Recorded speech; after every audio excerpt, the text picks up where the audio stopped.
Oh, did you start it? Yes, I just said it. Oh, we're already going? And now we're going. All right. Is that Yeah. the speaker? Yeah, that's the Yeah, speaker. That's with a cool. microphone. All right. Welcome to the only movie podcast. I'm Rick. I meant microphone when I said speaker. Who are you? Well, obviously, I'm Jeff. I'm Greg Orange. Oh, and I'm Jeff Paul. And I'm Rick Lamb. And welcome to the only movie podcast where we rank movies, we draft movies, and we talk about movies. We haven't really decided yet what we are, but what we are is movies. And before we begin, I want to let everyone know that we are now brought to you by Mos Eisley Cantina. Ooh. You can get anything you want. Bantam milk, jet juice, or even death sticks. Watch great jizz music by some of the best wailers around. Cut an arm down at Mos Eisley Cantina. That's Mos Eisley Cantina. Tell him Cardew Sai Malak sent you. That's a nice name. Yeah, Cardew Masalak. Yeah, I had a dream about making up fake commercials for this podcast. Yeah. Yeah, I don't remember what they were, though. Do you know who Cardew Masalak is? No? I assume he was like your Uber driver. I wish. He's the guy who looks like a devil at Mos Eisley. Oh, yeah, I remember You that can picture guy. him, right? Yeah. Oh, I don't know what Mos Eisley is. What? That's the Star Wars canteen. In the... Oh, okay. Yeah. Where they play jazz music. Okay.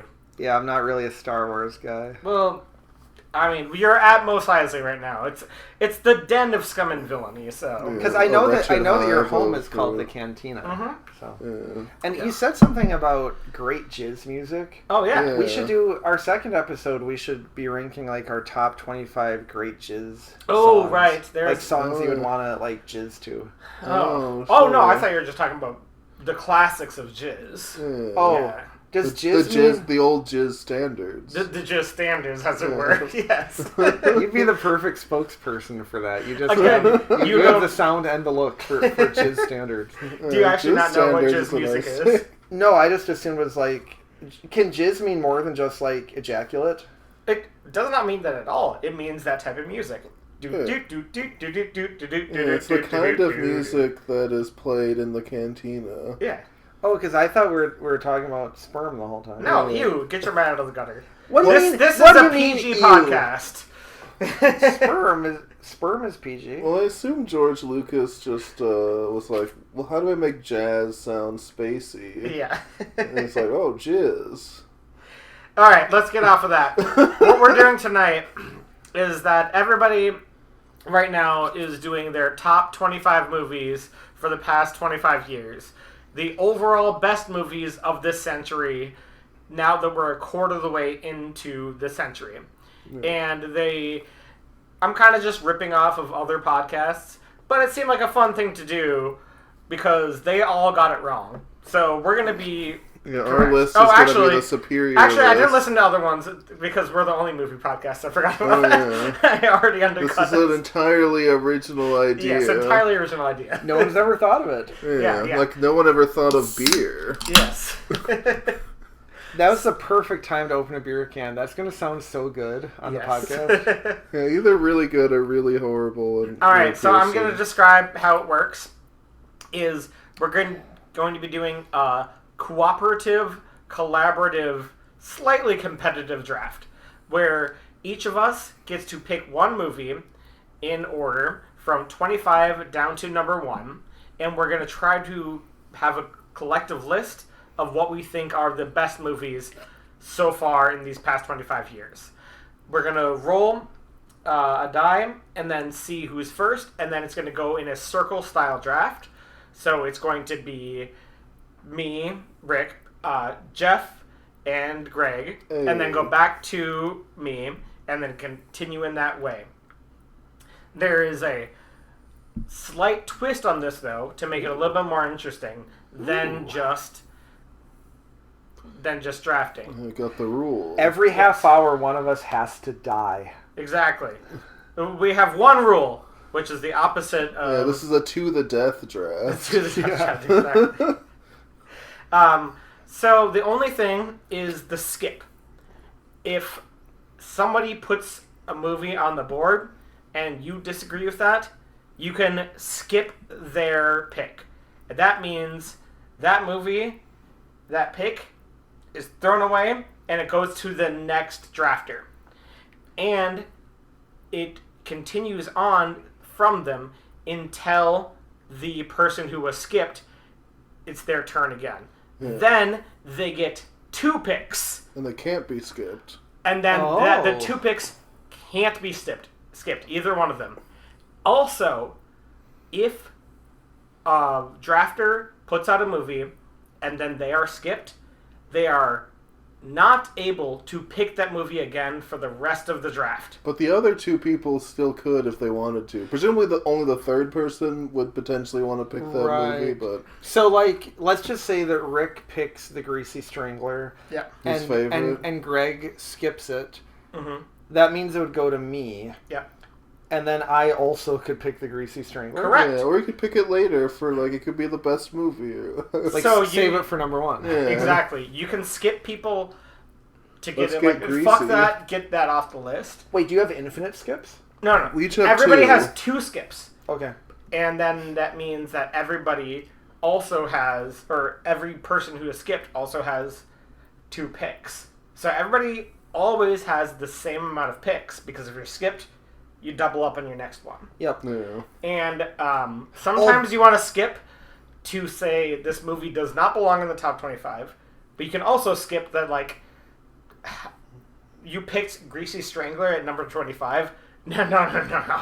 That needs to be way higher on the list. Right. Come on. You're putting it way too low. Because down you here. could skip And not someone for enough that grease. reason. Yes, exactly. Yeah. So it's strategy on, like, when you're going to skip somebody. Yeah. And remember, if you skip them, when it comes back to them, they have a lot of power in that spot. Right. But, and I probably shouldn't be saying this, but it's for the benefit of the listener. If you save your skips until the end, like when we get to number 1, if Nope. you can... Thank you for bringing that up. Oh. That's the other caveat here. And no skipping in the top 3. You Okay. can't skip somebody if they can't use their double up. Okay. Everybody has to have the correct amount of picks. Okay. So if you skip somebody, you can't just, like, skip you every time in the top 10. I can't just be like, I skip you, Greg skips you, I skip you, Greg skips you, and then Right. you don't have any picks Right. in the top pick. Yeah, we can only get skipped Right. once in a row. You Yes, always get yes. the 2 afterwards or whatever. But Oh, so you can't get skipped twice in a row? yep, because Okay. when you pick your double, Yeah, Okay. those can't be skipped. those can't be skipped. Perfect. All right, does that make sense? So you can be a total a-hole when, after you've been skipped, you can be like, I'm doing the Greasy Strangler, and Yeah, I'm And the also- Greasiest Strangler, the Yes. sequel to the Greasy Strangler. Yes, which very few people have seen. Yeah. That's a good name for the sequel, right? Yeah, The I like Greasiest- this. It doesn't or go to the. It it doesn't doesn't go to the the greasier and then the greasiest. You're right. Like The for a Greasier proper Strangler. trilogy. Yeah. And then if they wanted to do a prequel, it could be like the not yet Greasy Strangler. The slightly Greasy Strangler. Yeah, well that'd be the second prequel.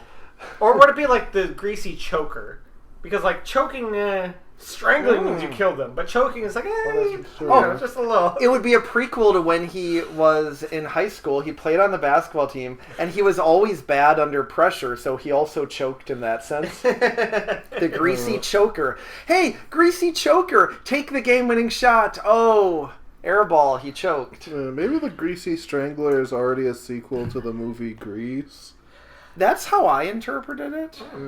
All right, so another caveat specifically for this, to make it so we're not just trolling, so I pick a stupid-ass movie like Spider-Man 3, and then you skip me just to get your skips out the board.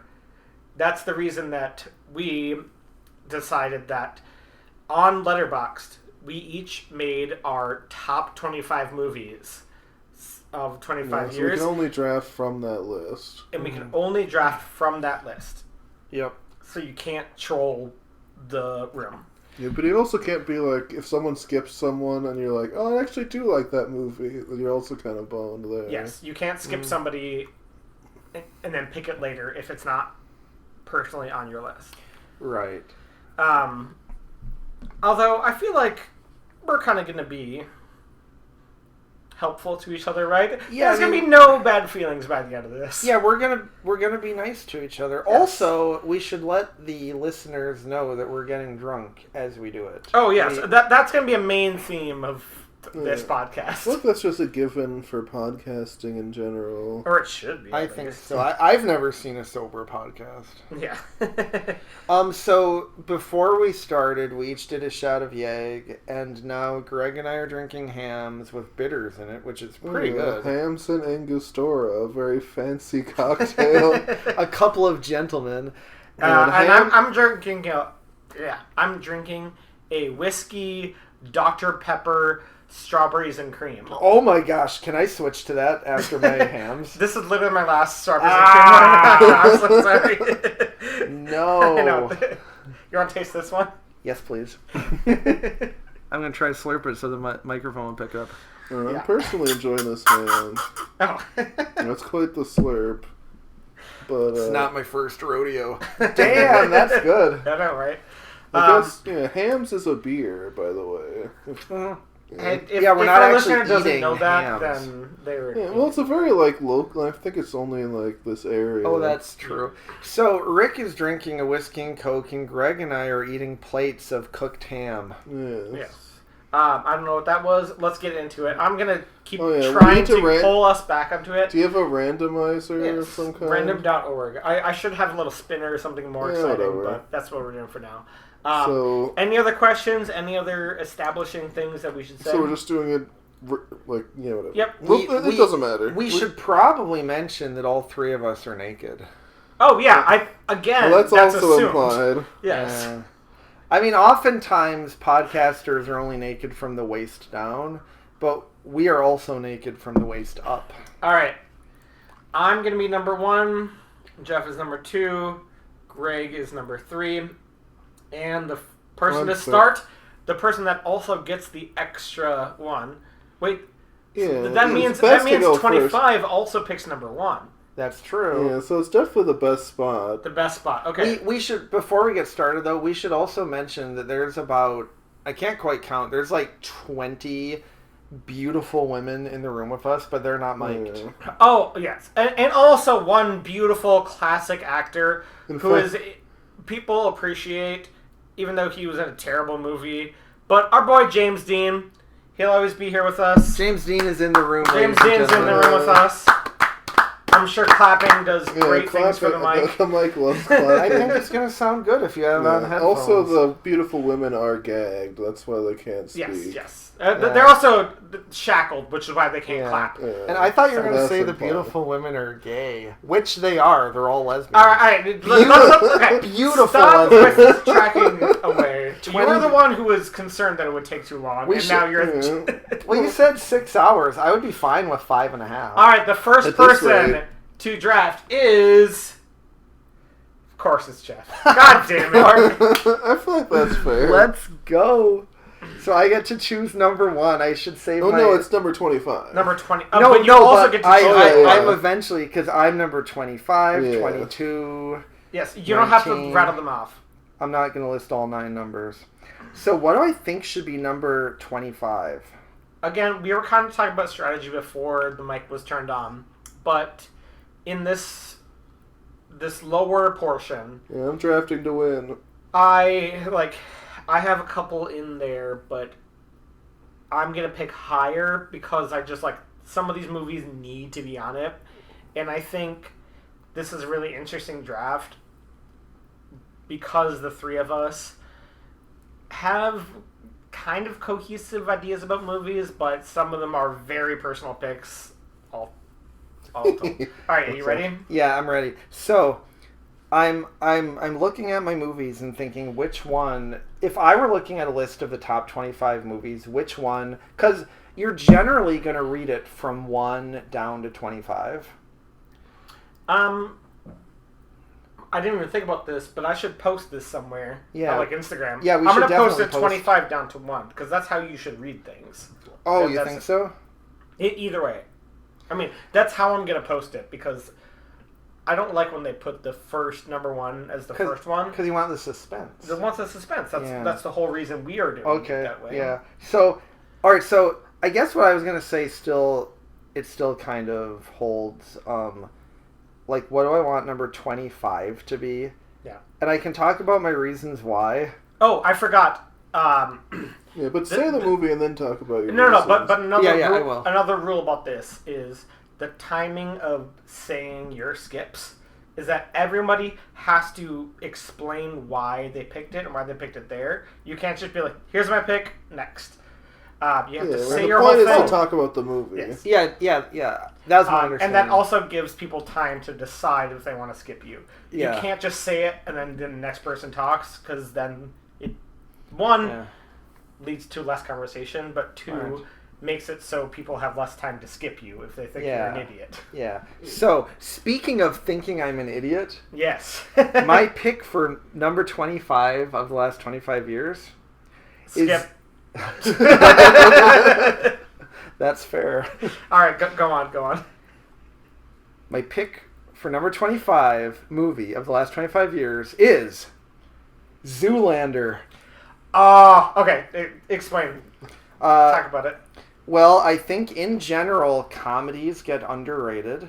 I think comedies are very hard to do well. Zoolander is a comedy that I think is iconic. I think it's a movie that everyone should see at least once, which was my main probably qualifier when I picked my top 25 movies. I was like, in order to be a top 25, for me, it has to be a movie that I think everyone should see. Yep. Like, if you haven't seen Zoolander, it's like, oh, let's watch it right now. Like that kind of thing.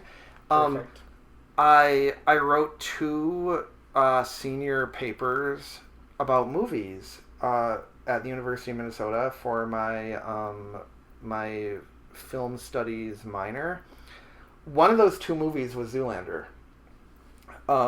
I don't remember what I said in the papers, but I think I got a good grade on it, and they let me graduate.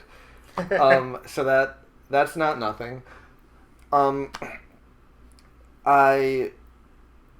I can watch Zoolander repeatedly and it doesn't get worse. I think that's also one of my main qualifiers for a great movie is that it holds up on repeat viewings. And also, just to be at the bottom of the list, number 25, to have something that starts with the letter Z, I think is just kind of perfect. Yeah, it's going to be alphabetical from here on out. Right. If not, skip. I think that is a perfect pick for right here. That was not on my list, but I kept trying to fit a comedy in there because of that reason. Because of a great movie is rewatchable. And also, not enough lists like this have comedies. But they define so much of like the culture around movies when they come out. And Zoolander is perfect like that. It's so quotable. Just like so many movies in that way. That's perfect pick for 25. Yay! I think that's a great pick. Thank you. Yeah, it wasn't on my list either. I had like 2 straight up comedies on here.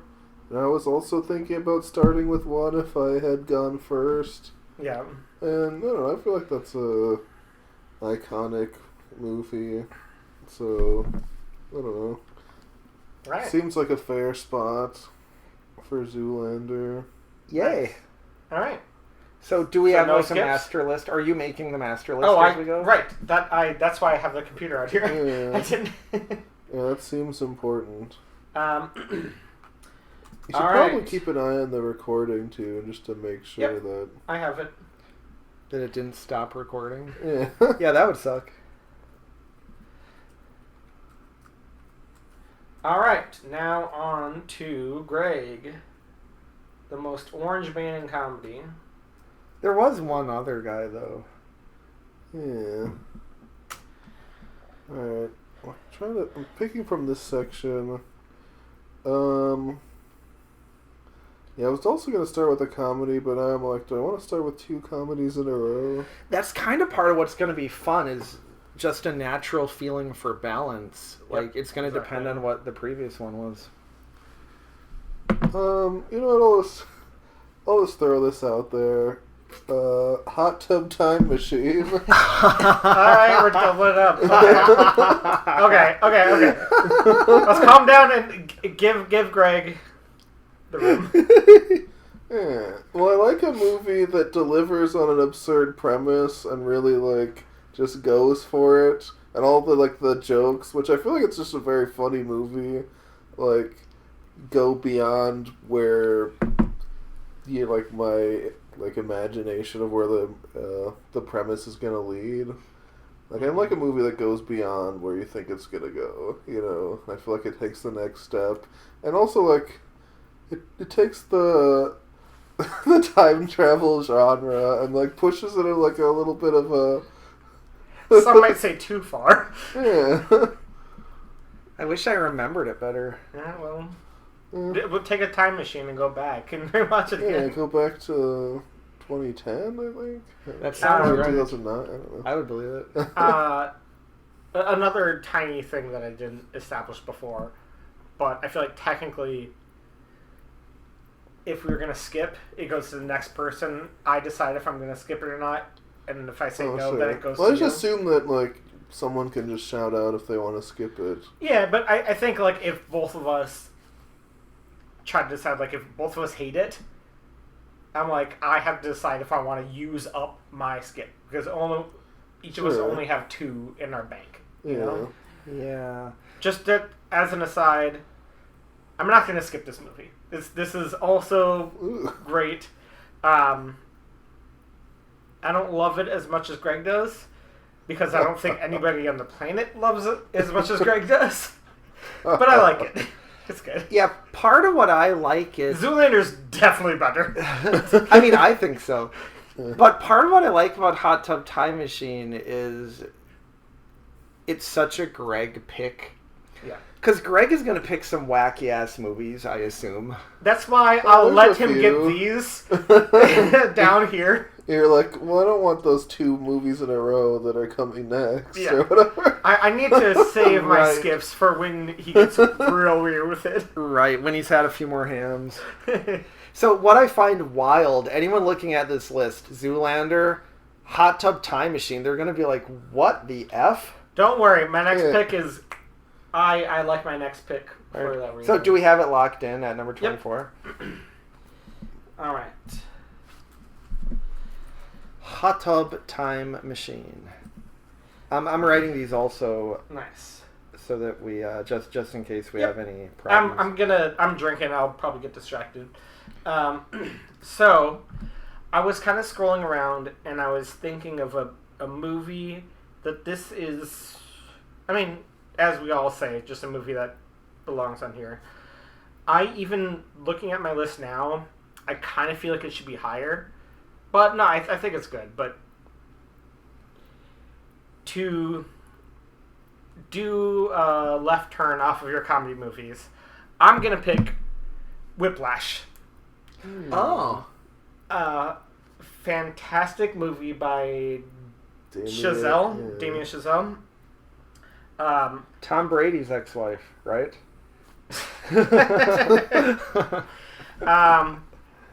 I don't know how much I wanted to say this. Let's start doing this now, but it's a movie about a Miles Teller plays a musician who is really trying to get into jazz drumming. Spoilers. And he has a very authoritative instructor played by J.K. Simmons. Who is the author of the Harry Potter novels. Okay, no. Okay, when someone's describing the movie, give them space. And Also, Hot Tub Time Machine is about guys that go into a hot tub and go back in time. yes. And Zoolander is about a male model who... Wait, why male models? Because they can get into anywhere. Mm-hmm. Who is brainwashed into killing the Prime Minister of Malaysia. So, should we do this on... Because we didn't talk about that. I think we should, yeah. Just a brief synopsis on each Just a quick, term. brief synopsis, yeah. Because then if people haven't heard of the movie, they can decide if they would want to check it out. So, Miles Teller, he's trying to learn jazz music with a very overbearing instructor played by J.K. Simmons, who won an Oscar for the role. Oh, yeah. And the movie is very intense, and it also just like latches you in right away. I think it's a fantastic movie, and I love movies where you don't know anything about the scene, you don't know anything about the art, but through going through it, you feel like you have learned enough because of the way they presented it. Like, I know nothing about jazz music, I know nothing about jazz drumming, but through that, and you see the pain in Miles Teller's character, that he is just trying to push himself so hard, and you also see the way that certain dynamics can work out, and you ask yourself, is this abuse? Is this an overbearing, or is it actually what's necessary to create good art? And when you walk away from the movie, it's not clear. Some people say that he, J.K. Simmons' character, is very much in the wrong, that he is just abusing this kid. But then some people go away saying that's what's necessary, because how do we get one out of a generation musicians like this without... I'm itchy, sorry. It probably does pick up this. on the... Yes, exactly. Without some sort of pressure like that. And I love it because of those things. It's rewatchable in the sense that you turn it on and then you can't turn it off because you're just locked in to the perspective of the movie. Yeah, I mean, it is an agreeable top 25 pick generally, although it's not exactly my kind of movie. I didn't put it on there personally, but I don't know if I want to veto it because of that. Yeah. The only reason I would veto it is because of the name. They should have called it Drum and Drummer. Yeah, or maybe they could have called it Drumline. Oh, that's a good idea for a movie. Yeah. You guys know why it's called that. Have you seen the movie? Whiplash? Yeah. I've seen it. It was because didn't he like? I don't want to spoil anything, but Well, his eyelashes. the thing that he plays the movie's is like the 10 years old at Whiplash. this point. Oh, I thought it was like a Willow Smith reference because he had such luxurious eyelashes and he would whip them back and I forth. thought it was because he got Whiplash. into a car accident Yes. and he got That's the other whiplash. part too. Oh, did he? Spoiler. I was about to say a spoiler, but so literally the song that he's constantly rehearsing, that he bleeds his knuckles trying to learn. Private Dancer. That song is called Whiplash, Oh. and then he gets into the car accident and gets Oh. whiplash, and And then- also to go from And then he what gets he paralyzed wants. from the neck down. I forgot about that. Yeah. not my fucking tempo, And okay? Then they take Not Clint quite. Eastwood has to take him off life support. So, All right. Rick, you just used the F word. We're going for PG. Now the best we can do is PG-13. If we don't use any more F words. I took the one. Yeah, that was our one F word. All right, so Okay. I'm guessing no skips on that. No skips. It's a good pick. All right. So I did also. I had like 22 movies. So to get my last 3, I actually looked at the IMDb, just like highest rated movies for inspiration, and Whiplash is up there. Like it's got a very high rating. It's a great So movie. it's a respectable pick. Yes. It's a little weird for our top 25 comedy movies. And not a lot of yucks in that one. Yeah. I was thinking that even if we were doing the top 25 comedy movies of the century, Hot Tub Time Machine would still be a wild pick. Keep it moving. My producer is telling me to keep it moving. One of the gagged lesbians. Oh yeah, Oh, she's yeah. a producer. Yeah, they're also... they're Yeah, we have 20, Collectively, yeah. 20 seasoned producers. All of them are gagged lesbians. All right. So, number 22. After these 3 slapstick comedies, Yes. I might want to change it up a little bit tone-wise. Ooh. Oh, I have a couple of interesting ideas here. I had all that time for you to be looking over your list. I was listening to you. Okay. I can't multitask. Well, you could. I mean, I could try, but I would have failed at listening to Rick. All right. So I'm gonna go with my gut here. Yep. I'm gonna choose iRobot. Ooh. Okay. Ooh, Give us your. interesting. So I refuse to put a Will Smith movie higher than number 22. That's Okay. yes. So it's either now or never for iRobot. Okay. Give your evidence for now. All right, so iRobot, I think, is one of the best, or I don't want to say one of the best. I want to say it's one of my favorite sci-fi movies. It's based on an Isaac Asimov short story about a robot. Actually, several. There are There's a several few robots. Yeah, there's too many to count. But it's kind of the classic Yeah, Sonny problem. the robot. Yeah, Sonny the robot. Yeah. Played by Cher's ex-husband. They just put robot makeup on Sonny. What was his last name? Sonny and Cher. What was his I last thought name? his last name was Cher. And his middle initial was N. So his full name was Sonny N. Cher. Yes. I think that's right. That sounds right. I mean, this isn't a pop culture podcast. It's a movie podcast. So we're going to go with that. So Sonny N. Cher plays the robot Sonny in the movie iRobot, which I think is also a brand of vacuum. You gotta talk about the movie. We have so many more to go. That's true. We can't keep going on these tangents. That's true. This is number 22, so we still have like 100 more. We've gone through 3. True. Yeah. Okay. We got time. So, anyway, there's like the classic sci-fi question of like, how are robots gonna screw us over despite our best efforts to program them not to screw us over? Mm-hmm. So this is kind of a tale as old as time in the sense that, Yeah. oh, guess what? The robots are turning on us.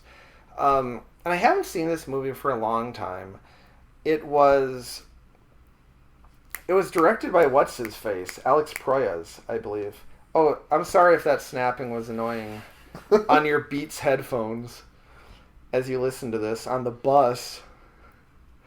Shoutouts to the bus. Shoutouts to the bus.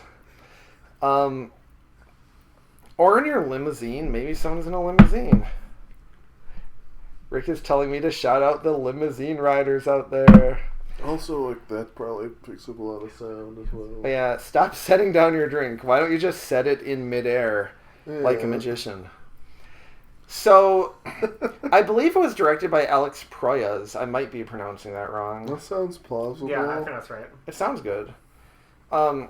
He's one of my favorite directors. He directed Dark City. Oh, He directed Gods of Egypt, which Oh. I own on DVD. I like it. So Can't you were just remember if I confirming watched that you that. have the worst taste. Okay. I mean, taste is subjective. I mean, I think I have the worst taste, but that doesn't mean I actually do. Oh, it was directed by.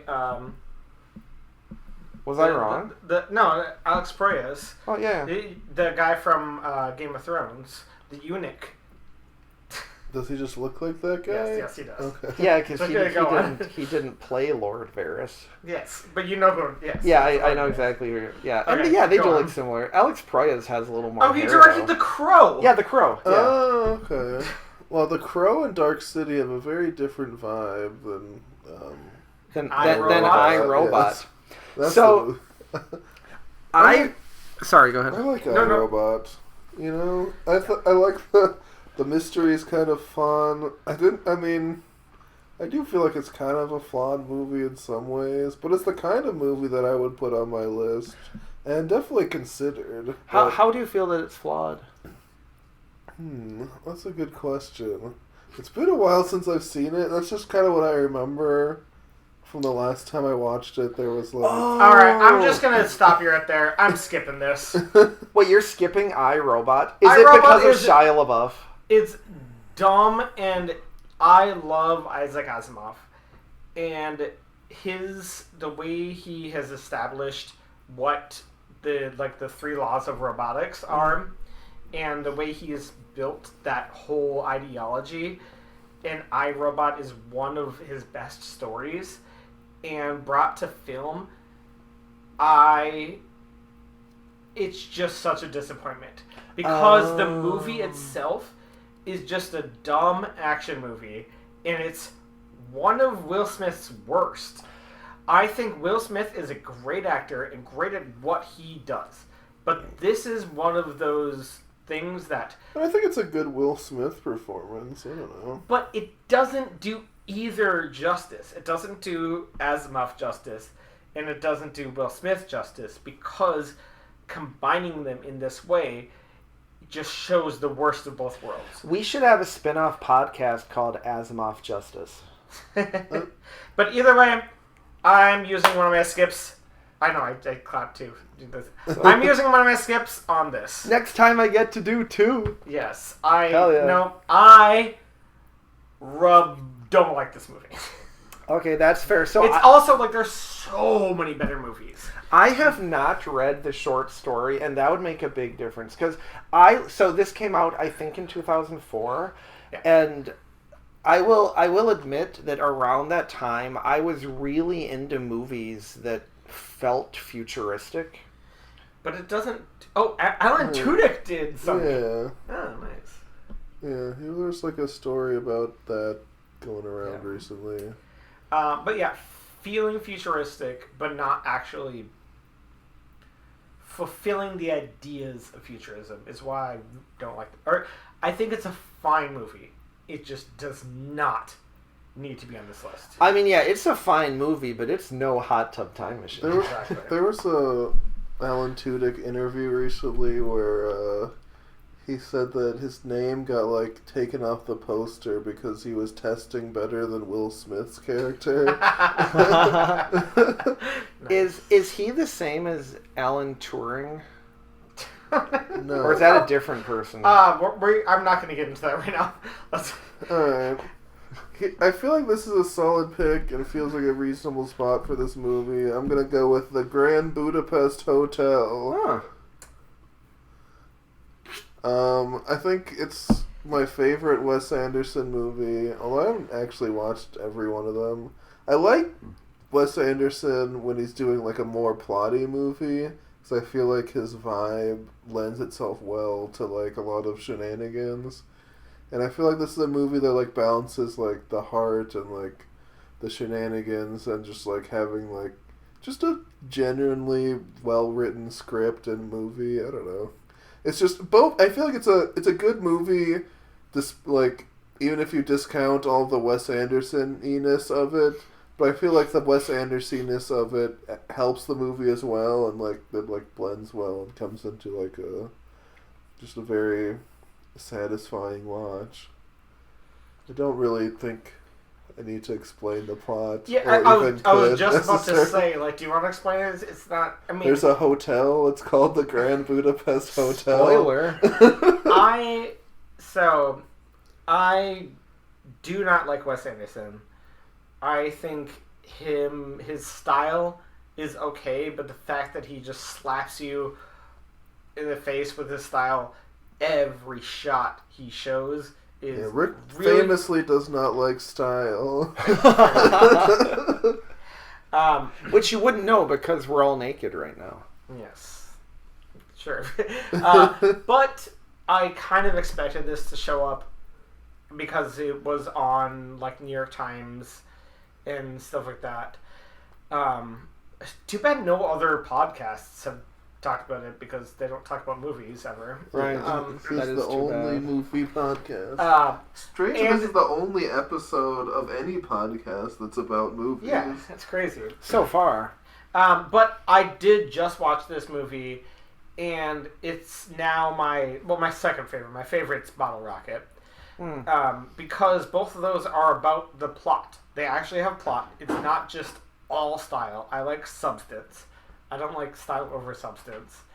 And I think that's what Greg's point was. I like substance. I do like substance. Oh, I also love... I like movies where a lot of stuff love happens. the substance, but we'll see if it comes up later. We'll see. Oh, and for the... But no, I'm not skipping. For the listeners, Greg just brought out another round of hams, which again is a kind of beer. I think that could have been explained just by the cracking of the beer. Alright, are you skipping, Jeff? No. So I saw Grand Budapest Hotel at this really lovely theater. I forgot what it's called, but the one at 50th in France. Oh yeah, that one's really nice. It was a perfect theater to see that movie. Yeah. And I saw it with my parents when they were in town, whatever year that was. So 2014. And I've pretty much never thought about it since, because I'm also not a Wes Anderson fan. My favorite Wes Anderson movie that I've seen might be The Royal Tenenbaums. That's everything that's wrong with Wes Anderson. I think I mean, I haven't seen it for like probably 20 years, but I liked a lot of the actors who were in it, and I just kind of felt like it was a vibe.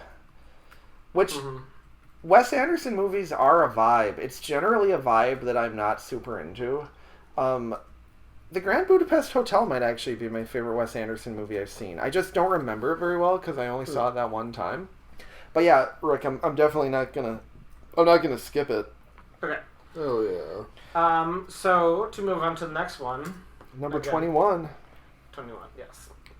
I'm gonna pick a movie that. I also feel like this should be higher, but I'm just picking it. I also think it has to be on your guys' list. Whatever. I'll say more about it when I say it. I'm not a co-op. It's The Departed. Martin Scorsese's masterpiece, The Departed. Flawless Boston accent. Oh yeah. Oh, I already lost it. Yeah. So I thought you were doing like a SpongeBob character. Shut up. Okay, so The Departed is Martin Scorsese's best movie of this century. I disagree. Well, you can say that more once I'm done talking. I think it's amazing and super rewatchable in the sense that I watched it when I was like a young film liker, not lover yet, when I was like in my teens, and then I watched it again. I'm like, oh okay, I kind of like this even more now. And then watching it after watching so many other movies, I just see so many elements of style and acting prowess. Acting is something for me that it really changes a movie so well, and I really respect directors who know how to use their actors well. So The Departed is about a mob boss who is going toe-to-toe with the Boston police force, and they kind of keep trying to get ahead of each other. But as you learn, both sides have a mole in both organizations. It's really a movie about moles. It's a movie about moles, exactly. Always digging around. And I think it's one of, if not the best, Leo DiCaprio performance. Because you see the struggle with him trying to play two lives. Kind of like three lives, actually. And you see him try to be bold, and you see the sweat under that, and then you see the insecurity under that even. And then you also see the braggadocious, if that's the right word, of both the sides of the cop force and the mob force, and Jack Nicholson being amazing and just commanding the screen every time he's there. And it's just so engaging. It's just everything Martin Scorsese is in a very watchable way. It's probably the only opportunity to get a good Nicholson movie on this list. Yep. All right. What's your thoughts, Jeff? Yeah, I can't think of another Nicholson movie. I was gonna pick Anger Management next. Yeah. So I'm not gonna skip The Departed. That seems like a fine pick. All right. Oh, so Yeah, we can just move on. I feel like The Departed is too reasonable of a movie to pick. It's again not a movie that I had on my list, not because I dislike it, but just it's not 100% my vibe, and I'm also just generally not the biggest Scorsese person. Although I'm not anti-Scorsese, I feel like every time I watch a Scorsese movie, I'm always like, that was a solid movie. Yeah. And then I'm like, they're never like one of my favorites though, personally. Sure. All right, now on to the Double Up. Yeah, The Double Up Kid. You know, Double so things Up can with get the crazy. Well, yeah, it's good. So Because they're also unskippable. right. Yeah. So part of the interesting, I guess, strategy of having been skipped last round is if there are any movies that I for sure want to be on the list, now is the time. Yep, exactly.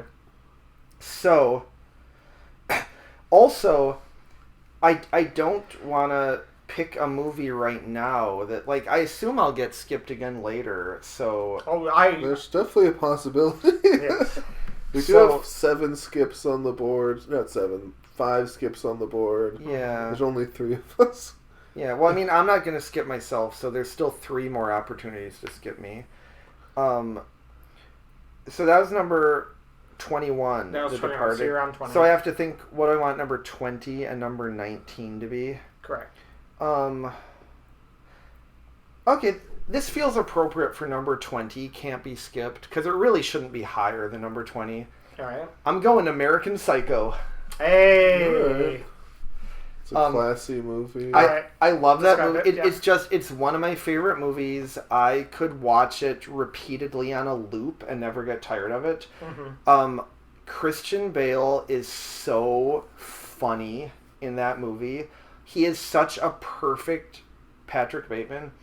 It's one of the few, like, I don't read a ton of books. It's one of the few movies where I've read the book and I've seen the movie, and reading the book just made the movie even better. Like, Mary Herron, the director, and I can't remember if she also did the screenplay, but she understood so well what that book was. Because it is so funny, and the juxtaposition of the humor with just, like, the awful... I can't read that. Keep on. Just. What does it say? Mary Herron also was one of the writers of the screenplay. Okay, out of how many? 2. 2. All right, I thought so. Was it another woman, I want to say?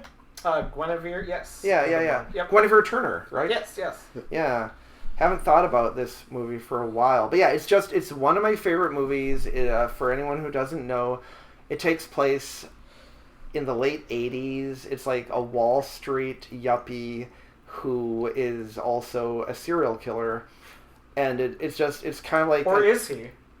Or is he? He's... So, very interestingly, he suffers from psychopathy and also from psychosis, which are 2 very different things. And it's funny, it's interesting, the acting is great. Like, it's noticeably low budget at times, but I would say not in a bad way. It's like in a good cult classic way. And it came out, I believe, in the year 2000, so it's just like perfect for just barely being able... Oh, and for number 20, it came out in 2000, it's number 20, it feels perfect. Yep. I think that's, again, perfect placement. Perfect placement for a movie. It also... I was about to question it in my mind, like, it's a 90s movie, but it feels so 90s because it's right to that. It's exactly 2000. Yeah. But yeah, great movie, great performance, Yay. Yeah, I sort of forgot. great sex scene. Oh yeah, several. Yeah. Yeah. Yeah. That's a movie. I probably haven't seen it in like 15 years or whatever, since I was in high school or whatever. But I don't know. Seems like a agreeable movie. Not that I can veto it anyway, but it's a solid pick. All right, Oh, good. now on to 19. Number- The one you like slightly more than that movie. Yeah, the one I like slightly more, and I think I'm just gonna do it now because there are so many other good movies. Like top 20 for top. I mean, I'm just gonna do it now. I Perfect. consider this my favorite movie, Vanilla Sky. I feel like number 19 seems kind of appropriate for that. Because it's not like one of these banger movies where everyone is like, oh, that's the greatest thing I've ever seen. Like, I just love it for several reasons. I'm a big fan of Tom Cruise. I'm a big fan of, what's his face? Cameron Crowe. When he's being a good boy. Because, like, Say Anything, I think is phenomenal. Jerry Maguire, I think, is phenomenal. And Vanilla Sky, I kind of think of those. I never thought about it until now, but I sort of think of those as being, like, his trilogy of, like... I mean, I know, like, a lot of people She love also did Almost Famous. yeah. I was never as into that. But Vanilla Sky, the music, like, right from the jump, like, with the Radiohead song, and, like, ending with the Sigur Rós song that hadn't even been released yet when the movie came out. And just, I have downloaded so many songs from that movie. Like, that movie is just such a vibe to me. It's sexy, it's interesting, it's sci-fi, which you don't know until, like, sometimes until near the end. You don't even know Clear that out it's... Times Square. Yeah. Yeah, they cleared out Times Square for this movie. And yeah, it's just totally a vibe. Like, it's the kind of movie, I think Tom Cruise said this, like, it's a kind of movie you can put on late at night and it just washes over you. Yeah. That's definitely a movie that I should probably rewatch at some point. I was going to say the same thing, is I watched it forever ago, and I remember liking it, and I've heard different things about it. Some people love it, some people hate it. Yeah. I don't recall it enough to skip at all, obviously. Yeah, Like, well, you can't skip, but... I can't skip it. double. But either way, I'm like, that seems fine. It seems fine. Like, a lot of people say that it's in the space. Yeah, I just don't know enough to... I feel similarly as I watched it probably also when I was in, like, high school or whatever. And I remember being like, oh, it was interesting. And, you know, maybe if I rewatched it, I'd be like, oh, that's really good. Or I'd be watching it and be like, it's kind of whatever. But I don't totally know. Like, Is that Penelope Cruz? Yeah. Yeah, I probably will love that movie. It seems like my kind of movie. Yeah, it's probably more of a Rick movie than a Yeah. Greg movie, I guess. Yeah, But, I would say so. Like, it's not very silly. Yeah. It's not directed by Wes Anderson either. Yeah. Well, I only had one Wes Anderson movie on the list. But you also had Hot Tub Time Machine. You are Yeah. on the silly side of the That's couch. fair. Yeah. All right. Speaking of which, now we go to Greg For Alright. number 18. for number 18. I feel this is a good spot for this movie, and we haven't had an animated movie yet. I'm going with Wall-E. Probably my favorite Pixar movie. Yeah, one of the best Pixar movies. I think the first half of the movie is like the best movie ever. When like Wall-E is just sort of silently moving around on like the post-apocalyptic Earth or whatever. Just looks amazing. Feels amazing. Do you want to give a quick synopsis? Like a 20-second synopsis? Wall-E is a robot picking up trash on Earth in like the, I don't know, future at some point. And he gains sentience, kind of, and like a personality. But in like a...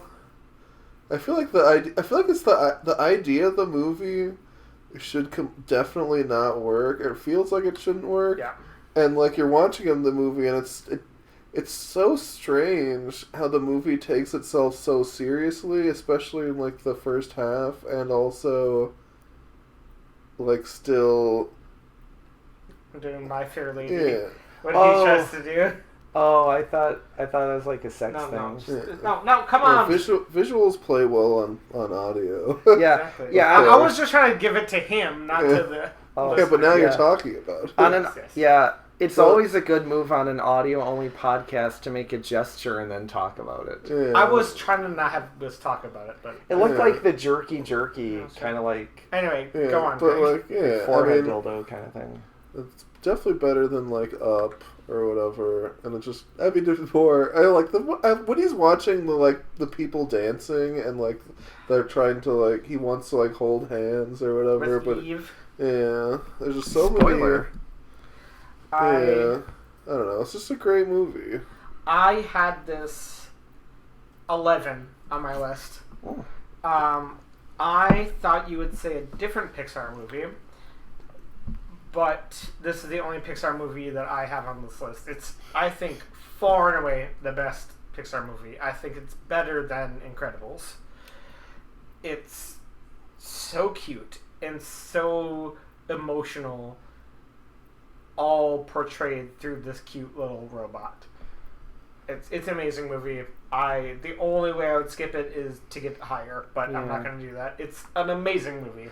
It's also kind of profound in its depiction of humans in the future being so obese that they can't even walk. Yes. And they just watch their screens while they ride around on their like Walmart like wheelchairs. Yeah. Yes.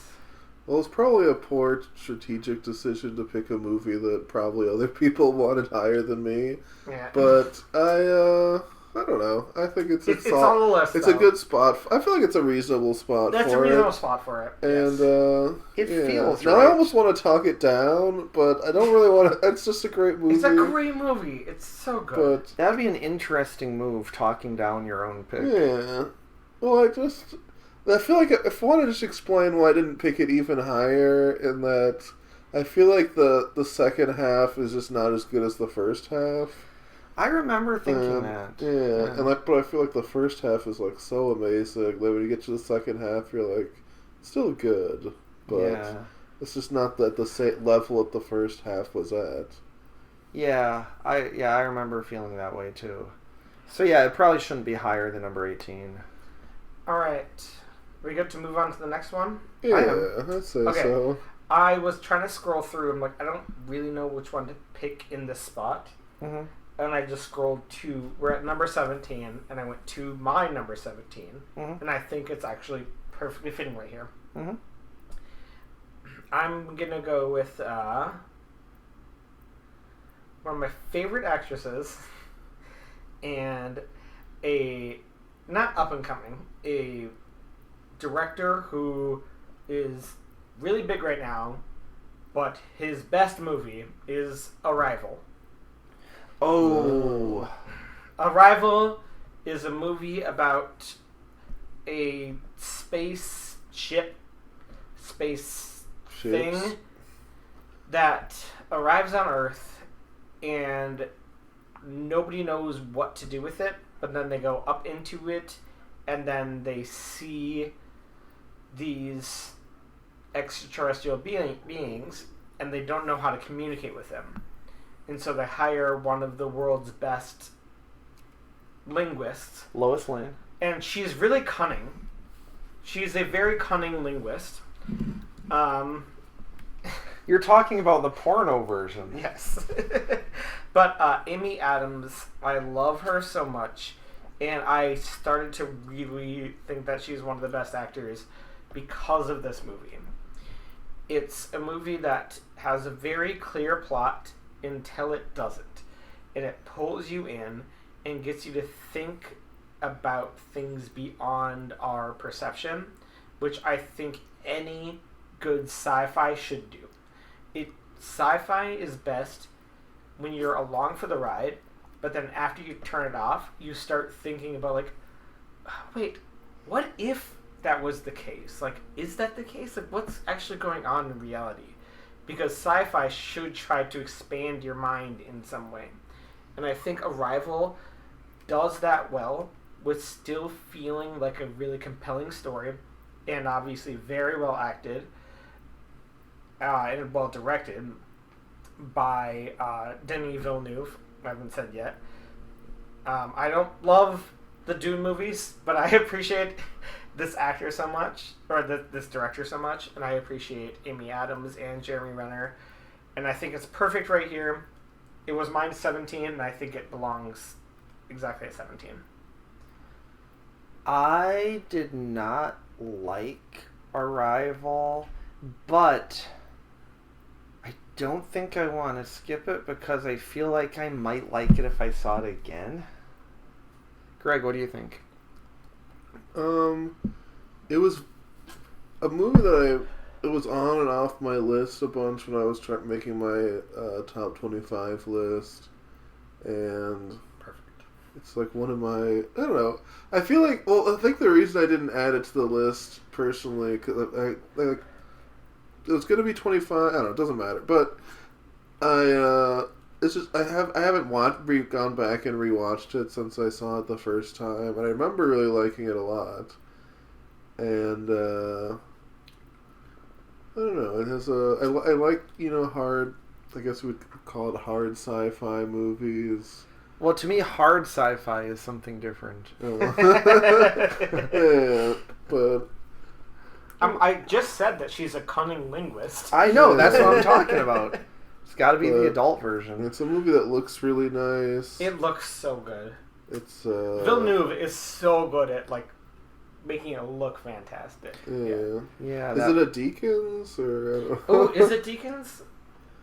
Are you talking about the cinematographer? Yeah. But because whatever, it doesn't matter. But I don't know. It's a nice movie.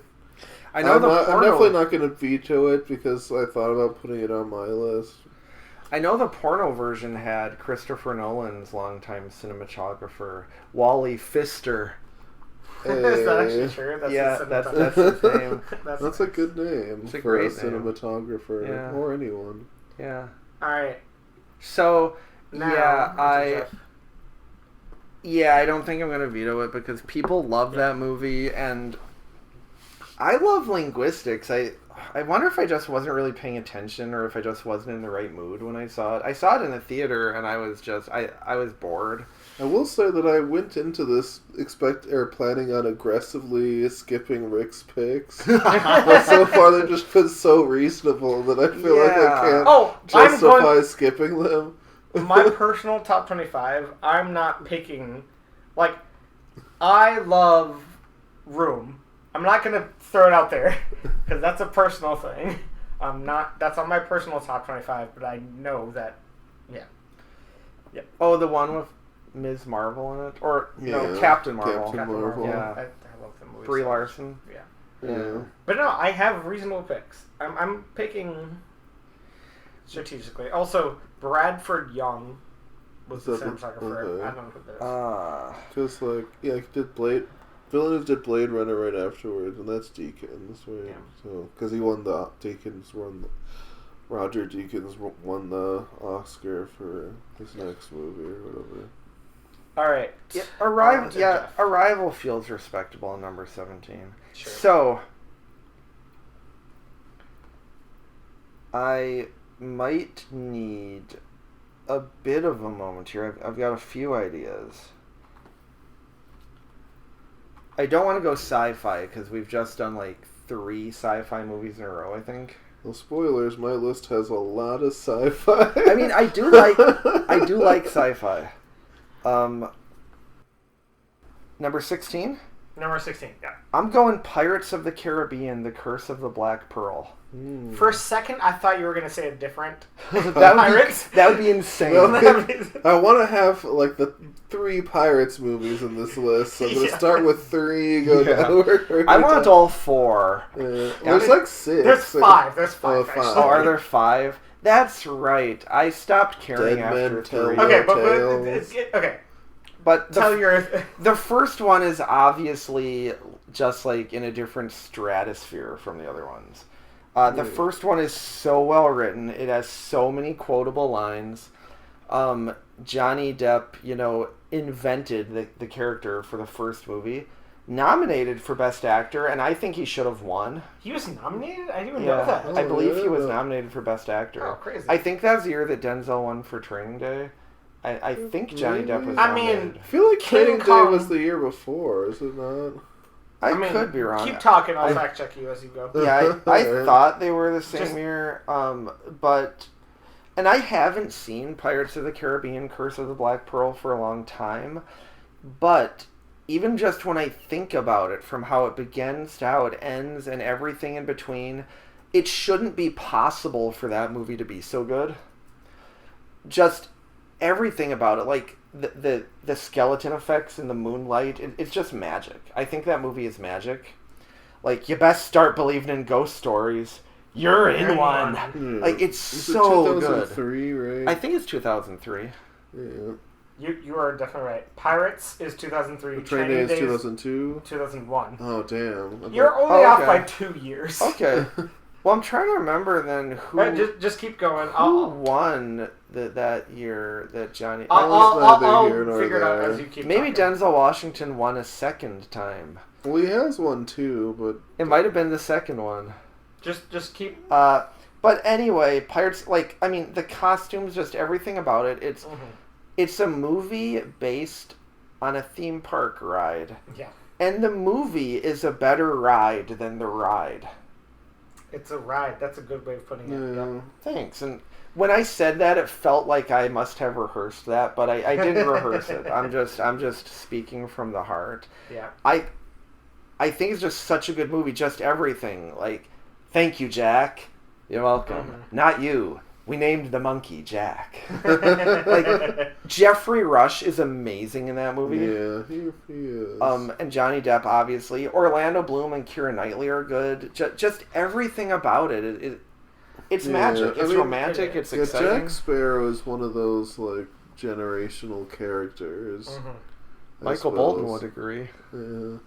This is the tale. Of Captain Jack Sparrow. Although they kind of got off track in the second half of the song, but So- that's neither here nor Yeah, there. so I was going to reference that earlier when you were talking about the second half of some movie not being as good as the first half. yeah, but it's I like that song. Yeah, but I didn't want to get us talking about it because that might spoil that it was going to be one of my picks. WALL-E All right. was the movie. So, So, one sec. The year Johnny Depp was nominated for Best Actor, and then Sean Penn won for Milk? Mystic River. Mystic River, okay. Off to see the world. There's such a lot of world to see. All right. So anyway, that's my pick is Curse of the Black Pearl. I love it. That was not on my list at all, but it's one of those that I kind of feel like should be on the list because it's Yeah. perfect. Like, if we're making a list of, like, pinnacle movies to describe movie culture. Yeah, it's an extremely cultural relevant movie. Yeah. And, yeah, it's a solid movie that started a franchise. And really, the whole franchise is kind of based on the strength of the first movie. Yes. Because they never really figured it out again. But they still made, like, 1 million more of them anyway. Right. Because the first one was just that good. I mean, Dead Man's Chest was pretty decent, too. Is that yeah, the I third remember one? that was was kinda pretty nice. good. That's Like, the second one, yeah. Davy Jones was awesome. Yeah. Oh, that's the second one. Okay. To be Yeah. fair, I haven't actually gone back and watched them all. Maybe I should, but Well, I think I've seen the first one a few times. yeah, the first but, one is the main one that's worth. So I heard someone say this about The Hangover, that if they hadn't made sequels, that It'd be first perfect, yeah. movie would just be considered a classic. And I think Pirates of the Caribbean, The Curse of the Black Pearl is kind of the same. If they never made more, I think that movie would be like more highly Although regarded. to be like, I feel the sequels don't bring down the first one because it's I like agree. the fact that they tried to like repeat the same formula and couldn't get it quite right, like sort of like makes the magic of the first one pop more. Like Yeah. it's In sort a of way. lightning in a bottle or whatever. I personally think that too, is that you can't, if a movie is great and another movie can't coming out, doesn't deteriorate that movie unless it fully negates what happened in it. I guess it could like Right. retcon it. Yeah, or unless it whatever. Like they say, oh, the first movie was a dream. Yes, exactly. It was all a dream. Wow. I like one of my favorite movies of all time, Aliens. I really don't like what happened in Alien 3. The first part of it, and it. And spoilers for Alien 3. I guess you I won't didn't actually say I didn't spoil it, spoil. but that's one that I really Your wish. favorite Fincher movie? Alien 3. All right, Greg. Alright, it's time. Alright, now I have to like consider the strategy maybe. Yeah, it's getting to that point. Yes. Which one of these do I more feel like deserves to make the list? I want both of these movies on there if I can. But let's do this one. I don't know. I'm gonna go with Blade Runner 2049. Oh, I think I have to explain the movie. Make your case. I mean, I was gonna respond, but like I'll wait for you to talk about it. The first thing that needs to be said about it is it's probably just the best movie, the best looking movie of the last 25 years. Like, Roger Deakins, who I mentioned earlier, is just really knocking it out of the park. He obviously won the best cinematography Oscar or whatever. Mm-hmm. And I don't know, I like a nice, like, hard sci-fi. I don't know if that's a phrase, right? Yeah, hard sci-fi is definitely. Yeah, Yes. Again, I think it means something different. No, he's using it appropriately. You're being. So what does And the hard world- sci-fi actually mean for the viewers? I think it means. Yeah, I guess I was just thinking of a movie like the difference between like a silly, like, maybe not silly, but like, I don't know. I feel like there's a certain type of sci-fi movie where the sci-fi is like the point, and then there's another type of movie where it's like, yeah, it's like more like hand wavy or whatever. Yeah. Like yeah, there's like spaceships and robots and who cares, and that's just part of it versus like delving into like the That you're just like, okay, it's set here. Now move on. Yeah. yeah. Yeah. But No, I think that too. About. I guess I can't explain. Like I know hard it's like sci-fi. hard fantasy and like soft fantasy is a thing, Well, right? It's high fantasy. Well, high fantasy, Yeah. sure. But I don't know. I guess the exact wording doesn't matter too much. I just think that I don't know. It's a movie with a nice plot. It looks great. It's a movie with a lot of. I don't know. It's just it's a movie when you're watching it just like feels like, man, this is a really good movie, you know. And if you pause, it's like a classic every frame a painting movie where if you pause exactly. at any point, it's like Well, that's Deacon. perfectly composed shot at That's all Deacon, times. yeah. And it felt like it felt like an impossible task to like make a Lego sequel to one of the, one of those movies. Just one of those It's funny movies. that I literally just brought up Alien. Yeah. And Alien is the same director. Like, Ridley Scott had some crazy-ass ideas. Yeah. And then to take one of his movies and sequelize it is a very hard task, but when it's done well, it's, like, amazing. Like Aliens to Alien and 2049 to Blade Runner. It's like, he came up with wonderful ideas, and it takes a certain mind to take that idea and be like, you know what, I think I can handle this without disrespecting the main material, but still making it a fully new thing. All that said, I have not fully watched 2049. And also, that's our second Denny movie on this list. Yeah. Are we okay with that? Oh, so I have not seen Blade Runner 2049, and it feels weird to even think about skipping a movie that I've never seen. Yeah. I have fallen asleep twice to It's kind of a long movie. even though it has my boy. Jared Leto? Ryan it does Baby have Goose. Jared Leto. Yeah, but Jared Leto's no, Ryan Baby Goose. Yeah. My favorite actor. Ryan Gosling. Oh! Yeah. I forgot that Gosling is a stage name. And that Baby Goose is What's his Christian name. Exactly. Yeah. Correct. Yeah, that was my fault for forgetting. Hashtag never forget. Yes. So But if you you've haven't seen fallen asleep trying to watch it, I don't know. This one seems I've maybe fallen asleep. skippable. I have also never watched Blade Runner, the original, because I've fallen asleep 4 times trying to watch that. I've fallen asleep twice watching 2049. I'm not a fan of Blade Runner. And you know what? You guys did Arrival, which I was on the fence about. And that was number 17. I don't think 17 and 15 can both be boring-ass movies by the same fucking guy. And now we're rated R. I'm sorry, but I just used the F word. Now it's up. I like how you were talking about tied-up nude lesbians earlier, and now is the turning point. Well, tied-up nude lesbians is... It's an everyday occurrence. Yeah, that's like an all-ages kind of thing. Yeah. That's like bring the whole family and tie up some lesbians. But anyway, are you using your skip? I mean, it's a use it or lose it situation. And yeah, the whole point of this is to have fun. I think that'd be a fun one to skip. All right. Because I don't want a movie with 2049 in the title. Yeah. I think that's a... All right, you're skipping. What were you going to say, though? You think it's a good use of a skip? I think that's a bold skip because a lot of people would like that movie. But when both of us are like...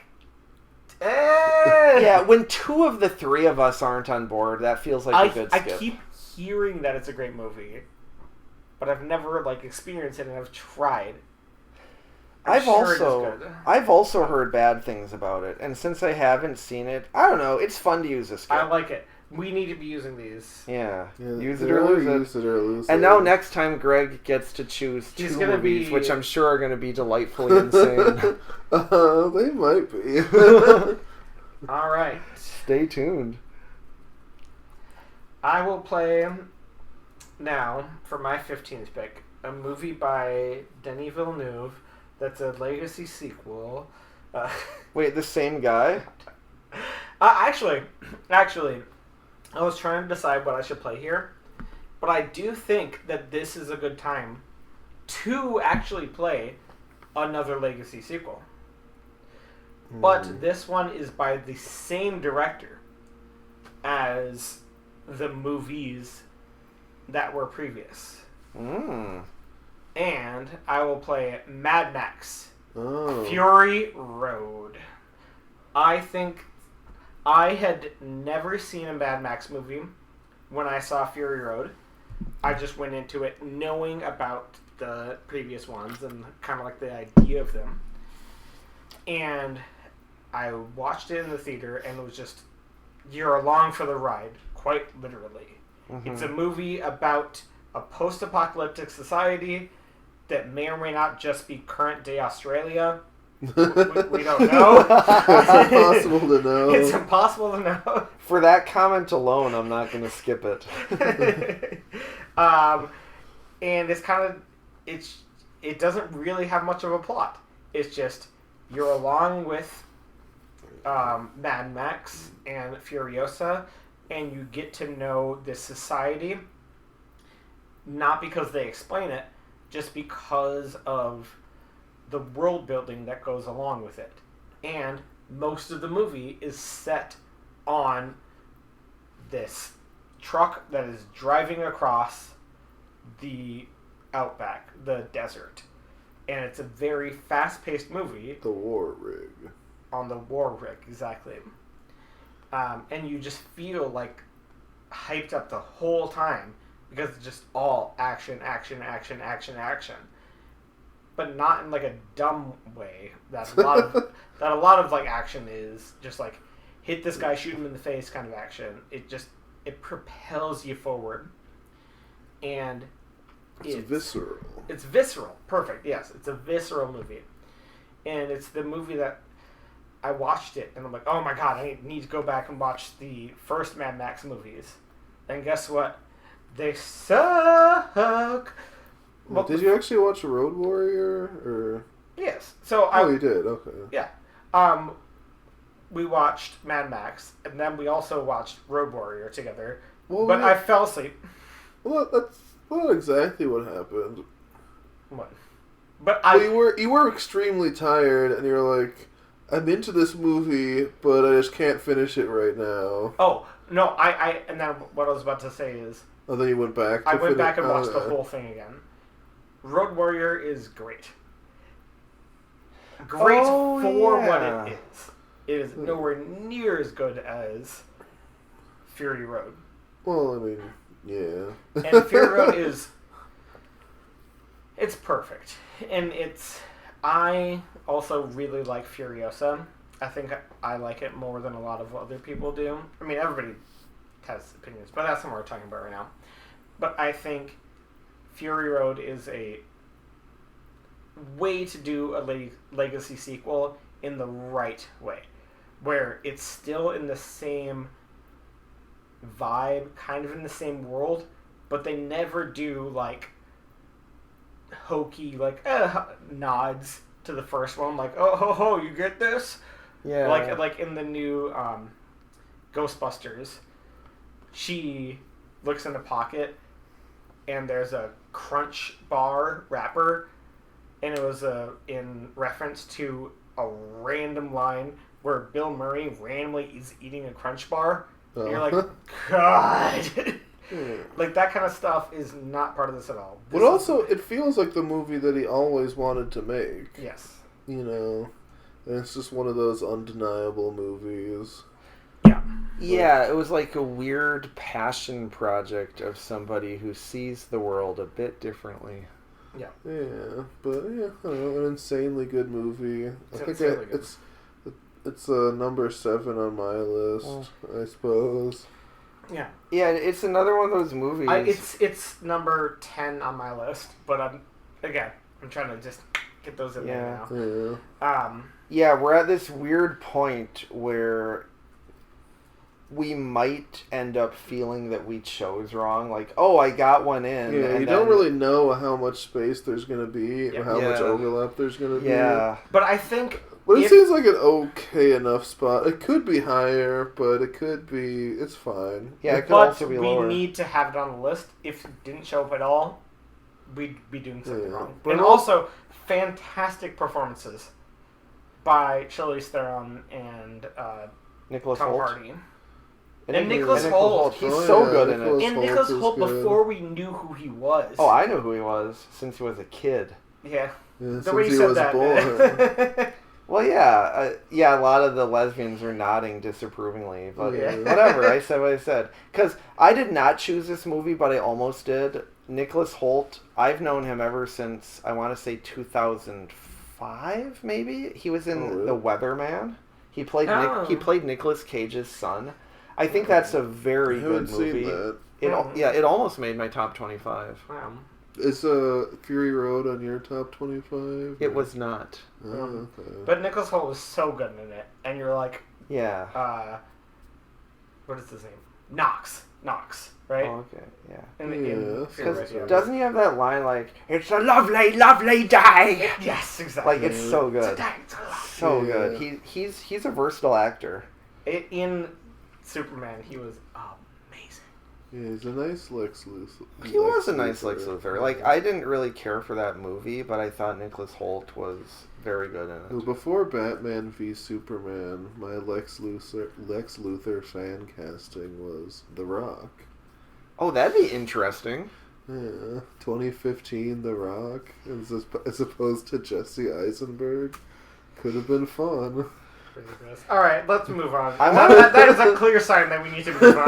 I All want right, to see. Jeff. I want to see a movie called Luthors, and it's like a multiverse movie with just like a dozen different actors all playing Lex Luthor. That'd be a good movie. All right, Jeff. so we're at number 14. We're at number 14. So my pick, it's a bit of a dark horse, but I will defend this movie until the end of time. Okay. It's perfect at number 14. Okay. Lucky number 11. Because 14 is a multiple of 11. It's 11 times 2. Talk about it. For anyone who doesn't know, it's a movie about Josh Hartnett. He plays himself. Yeah, Minnesota boy. Yep, and it's one of these movies where Minnesota boy makes good.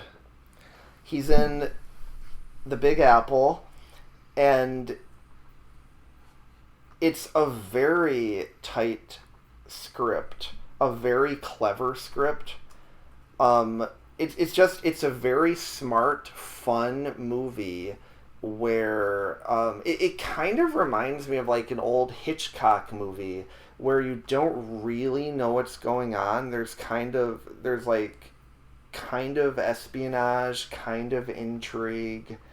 There are layers to it. It's very complex, but it's also very fun, and it's very satisfying. Like, when you see the whole story of what happened and why, there's just, like, nothing I would change. And a lot of it has Josh Hartnett hilariously walking around New York City in the winter wearing nothing but a bath towel.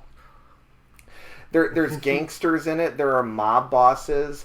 It's dark, but again, also very funny and just very smart, very stylish. I have never seen such crazy wallpaper in a movie. The different apartments have such insane wallpaper. The wallpaper arguably steals the show. I've been overheard telling people that it's a movie about wallpaper. And I love it. It's one of these movies, again, that I could have it playing on a constant loop and I would never get tired of it because it's smart, it's stylish, it's fun. It's just the right amount of dark. It's just the right amount of everything. The acting is great. It's got Bruce Willis. It has Ben Kingsley, Morgan Freeman. Lucy Liu. Lucy Liu also being hot as shit. Yeah, hot and just really cute. She's like very flirty, and it's peak Lucy Liu. Yeah. I would go so far as to say it's peak everyone. Just everyone in this. I wouldn't change a thing. I think it's just kind of a perfect movie. But I wouldn't dare try to put it higher than number 14 because it is a dark horse pick for like top 25 of a quarter of a century. So anyway, that's my pick. Lucky number 11. Before you say anything, that movie is good, very sexy. It does not. I don't think it. Yeah, I was gonna say I remember, I think I'm going to use the skip on Lucky Number 11. I don't hate it, but I mean, I feel bad because I like remember watching it, and at the time I was like, oh, that movie was pretty good, but it's not a movie that I've really like spent much time thinking about or whatever. But I do just feel like generally, I mean, obviously it's not a movie that I included on my list, but also it's not a movie that has like a huge cultural like cachet or whatever, you know. I would argue that it should, because when I saw that movie, I said as soon as the credits started to roll, I said out loud in the theater, that is the 14th best movie of the last 25 years. That's what I said. Well, it may well be, but alright, you're using the skip? Yeah, it seems like the perfect time to use the first skip. I agree. I was going to say, Greg, you should use your skip. Even though I love that movie. I love Josh Hartnett. I talk about that movie all the time. Because it made me realize, like, maybe I'm not just into girls. Oh, you're definitely gay, at least for Josh Hartnett. Oh my god, Josh Hartnett is so fucking hot. Minnesota boy? I talk about this all the time. I don't know if I've told you, but I have delivered food to him a couple times. I didn't know that. Yeah, I used to deliver food for a Thai restaurant. What? I did bike delivery, and he lived on Lake of the Isles. Okay. And, Which house? It was on like the west side of it. That did not. I guess we'll talk about that later. Yes. I don't want to dox him. I don't think he lives there. Yeah, probably not. He's been living in like Germany for the past 10 years. But I mean, that's definitely a movie that I feel like like, oh, I should watch that movie again because I like don't remember it super well. But I remember being like, that's a fun movie. It reminds me of like Smoking Aces. It's in that like genre Yeah, of in like that genre. Yep. of like Tarantino esque movies. Which is hard to pull off, like being the genuine article instead of seeming like you're trying but failing. And I thought Lucky Number 11 100% succeeded. We were it's funny because we were talking about this movie when we were driving to Renaissance Festival about this podcast, and we're like, ooh, should we do a podcast of drafting movies with numbers in the title? That's a fun one too. And we're like, does Lucky Number 11 count? Oh, technically it wouldn't. I feel like it could. They used But an is there, upside like, an down actual 7. seven? They used an upside down 7 for the there's Oh, a was it upside 7 down? in the Yeah. It was S upside down 7 Yeah. and then EVIN. Yeah, I feel like you could count it. So I also didn't realize. No, we got to keep going because I didn't realize that Blade Runner was skipped. Then it was mine, and then you just got skipped. So we're doing double. Yeah, so it's double. Well- I get a double, then Rick gets one, And then you get a double. Jeff Yeah. gets a double. Yeah. So I like how wild this is getting. Before Yes. we move on, though, and you don't have to go into great detail, but like, was Josh Hartnett cool? Like, did he seem like a cool guy when you delivered food to him? Oh, he was so nice. He was like the nicest person ever. Like, Oh, did, just did, like, did he kind of like talk to you and stuff? Yeah. Oh, that's like awesome. he would say like, how did that go? Like, Oh, like, that's so nice. He would do that kind of thing, like very Minnesotan of like. Oh, I love that. Yeah. So Yeah. I've lost touch with a friend from college, but he and his brother hung out with Josh Hartnett when they were kids because they all did like the same little kids theater like Yeah. company. And my real quick Josh Hartnett story is one time my brother and some friends were at the Blue Door restaurant in St. Paul. Yep. And I wish I'd been there because apparently Josh Hartnett and his mom showed up. Yeah. And the place was too busy, so like it was too long of a wait, and they didn't give him like special treatment or anything. And if I'm remembering correctly, I think like my brother and his friends might have had like some room at their table. And if I had been there, I would have totally been like, "Hey, Josh Hartnett, like we won't bother you, but if you just want to like sit here, like you totally can." And I would have just probably told him that like I love Lucky Number 11 and I love Wicker Park, and just like thanks for being you, Josh Hartnett. Why are you that looking would at my be notebook? sweet. I just. Alright. All right. Now to the next one. Alright, 'Cause you have so 2 I picks. feel like I'm kind of in a funny predicament. So Mad Max Fury Road was my number 7, and Blade Runner 2049 was my number 10. And what number are we on the list right now? We are on number 14 because it was 15, skip 15. Yeah, and so then we're on number 14. 14. So I feel like this is the perfect time to pick the 2 movies that are sandwiched in between Mad Max Fury Road and Blade Runner 2049 on my list. Perfect. Did you say slam-witched? Because if so, that's an amazing Sure, word. they're sandwiched. Also, That is what you these said. these are definitely 2 It sounded movies like it. that could potentially get vetoed, and they're not going to now. Yeah. Oh, And that's no. kind of the Oh, perfect no. spot for them. I mean, that's how the game is played. Yeah. Alright, so I'm just gonna say my number 9 is the only Marvel movie on my list, Guardians of the Galaxy Volume 2. Volume 2? I hated that one. Damn That's my you. favorite one of the 3 and my favorite Marvel movie. Damn it. Because the And- first one's amazing. Damn you, Greg. I have lots of thoughts. It's just my favorite Marvel movie. I felt like it was a good spot for a Marvel movie. I And feel that's like my favorite this one. is one movie you don't need to give a synopsis because it's. Yeah, I mean, I like It's a Marvel movie. the found family. This Yeah. is the one where Xandu dies at the Yondu. end. Yondu. Well, whatever. God, you don't remember his name. Oh, yeah, this one has Sylvester Stallone, Yeah, right? Sylvester Stallone. And, I don't know, it's a nice movie. It's like the Marvel movie that I've watched the most times. And now no one can do anything about its placement on the list at number 14. Alright, well- It also introduces. Damn, I can't think of her name. Nebula. No, the other one. No, Mantis. Mantis. Oh, yeah, Mantis is Mantis. so cute. I love Yeah, and I like Mantis. Kurt Russell. I feel like the Kurt Russell. Kurt Russell's so cute. She's The, so good in the, that. the dynamic with Kurt Russell and Star Lord, I feel like is really nice. I don't know. I love the part where he just Star Lord shoots him in the face because he talks about his mom or whatever. Then he shakes it off and becomes David Hasselhoff for a Yeah, second. yeah. I love that movie. That movie's great.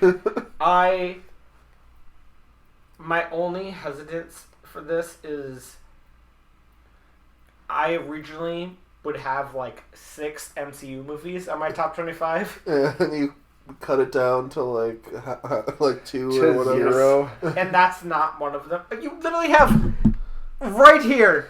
All Yeah. right, audience. Jeff has a Guardians of the Galaxy cup that he's been drinking from all night. Right. So I already said the first one is amazing. Yeah. Yeah. I Well, thought also I like thought the Volume first 2 one. was found wanting. Yeah. I just of Guardians the 2 is definitely better than Guardians 1. I think it's I've watched Y'all are crazy. but also just from my perspective, it's the one Marvel movie that I've gone back to watch the most. Interesting. And I don't know, every time I'm just like, yeah, it's just nice. I like it. I enjoy it. I don't know. You know, you seem like a baby Groot guy.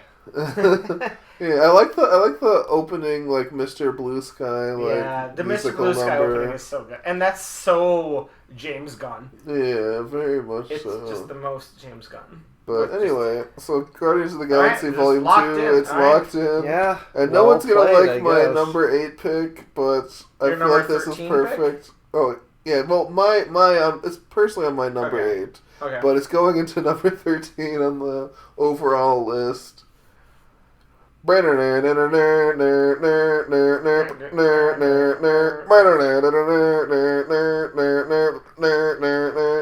Inception? It's Pacific Rim. Oh, I love that movie. That's fine. It did not make my top 25, but I like Pacific Rim. Alright, describe. I don't know. It's got giant robots. It's got giant monsters. It has they giant punch each Idris other. Elba. It has normal sized Idris Elba. Oh, that's true. He's normal size. It has whoever the first main character's name is in real life or whatever. But I don't know. It's Alright. Was it that like Charlie? Hunnam? Yeah, that guy. Yeah. Yeah, So that guy. it's And it's Charlie. Charlie Kirk. Charlie. It's Charlie Always Day? Sunny. Yeah. Charlie Sunny. Charlie Day. Yeah. So Lots of it's a Charlies. Guillermo del Toro movie. Yeah. And Yeah. I do About love what? Guillermo del Toro. About love. No, what's it about, He's though? probably my favorite. Well, so part of the reason I like this movie is that Describe the movie a little bit. yeah, it's so Have you it's, seen it, Rick? it's kind of like a post. There's a lot of world building that goes. And the movie starts sort of like in media res or whatever, where there's already a lot of things that have happened before the movie takes place, and I love a movie that sets up an interesting universe to take place in, and I feel like Guillermo del Toro was one of my favorite directors generally, and I think He's good. that this is my number 1 favorite Guillermo del Toro movie, and Better than Gravity. that's Alfonso That's not him at Cuarón. all. They're the same guy. That's not even close. They're I not even think from the they same might be continent. I think they might be from the same village. I think Just Guillermo let's move del on from Toro his is like idiocy. It's like Mexican. And I thought Cuarón they is were like both Spanish Mexican. or whatever. I think. Are they both? Is he Mexican? I It don't doesn't know. matter. It doesn't Keep moving matter. on. I think they're both Mexican. I could be wrong. Stop. Just I move don't know. on. Who can? I mean, I feel like we should really get into the ethnicity of the directors right now. We should do our top 25 Mexican movies. Yeah. Once Upon a Time in Mexico. No. Anyway, no. I think it's just a nice movie that is just what I want from a movie. And also the score. Ramin Djawadi, whatever his name is, the guy that Rainn Wilson? yeah, the guy that did like the Westworld theme. Oh. Yeah, it's a banger score. It rocks. The whole movie just rocks. I don't know. It has a very quotable line like, "Today we canceled the apocalypse!" Yeah, that is a good that line. is a nice line. And this is kind of, where I imagined it might end up on the list. And I feel like, I don't know. Yeah, it looks right at number 13. Yeah, that's where it belongs, I think. So part of me... Oh, no, I can't. Yeah, you can't. This is a It's double. locked in. Yeah, we can't skip it. I love Guillermo del Toro. But also, it's an easy decision to me because both the previous and next movie I can't pick. So, this is Yeah. these two are right here. Yeah. I love Guillermo del Toro. But he's one of those directors that I love that he has created some fantastic movies. I don't know if there's any specific movie that I fully love. I just love that he has this style. And I love his style. I love his world building. But I hate kaiju. I hate monster movies. And Well, he's all about the monster movie. And, monster! Not kaiju. yeah. I like subtle monster. I like when you can fuck Like the a shape fish. of water. Yeah, the shape of water. I like when you can fuck a Which fish would monster. be the reasonable So you like pick. real life. Yes. But this is the movie that I like much more. So Obviously. there is a specific Guillermo del Toro movie that I love, and it's called Pacific Rim. That's not a good joke. Let's okay. Oh, Now that's to good. my It's a pick. great joke. Alright, on to my pick. I didn't know where to place this. But again, as Greg was saying, I just pick reasonable things, and I don't think... I kind of want to throw out random stuff so someone can skip me so I can throw out more Have you? random You stuff. haven't been skipped yet. Have No, you? I haven't, because I just picked... Yeah, he keeps picking the IMDb top 20 or Right, whatever. he's basically just generic movie fan 69 over there. Okay, We love you. Ooh, it's I just 12/13. That's Taylor Swift's birthday. Great. That's December 13th. So we've already gone past some movies that I really love, and some movies that I really think should be on this list, but I guess they're not going to be. Well, you never know. But I have to make sure this director is on here. It's my Linklater. favorite director, Ooh. David Fincher, Oh, Oh. alright. and The Social Network? I'm picking The Social Network. It's a good movie. It's a very good movie, and as Greg was saying, I just picked crowd favorites. Yeah. I think Social Network is very good. Out of this, since 2000, I think it's one of his best. I personally like maybe some other things, but I don't think that they belong on this list. I love Benjamin Button, but that's such a specific thing because it hits me in the right way because I just like the themes and the elements and the visual style going on. But Social Network is, to use one of Greg's expressions he says on all the time, it's an undeniable movie. It's with him and a script by What's his face? But what's his face? Aaron Sorkin. Aaron Yeah, Sorkin. Sorkin. An Aaron Sorkin script, and Jesse Eisenberg Lex Luthor. absolutely killing it Yeah. in that role. He was built to play that role, to play a asshole who thinks that he's better than everyone. I feel like a lot of people know this movie, but it's about the foundation of Facebook and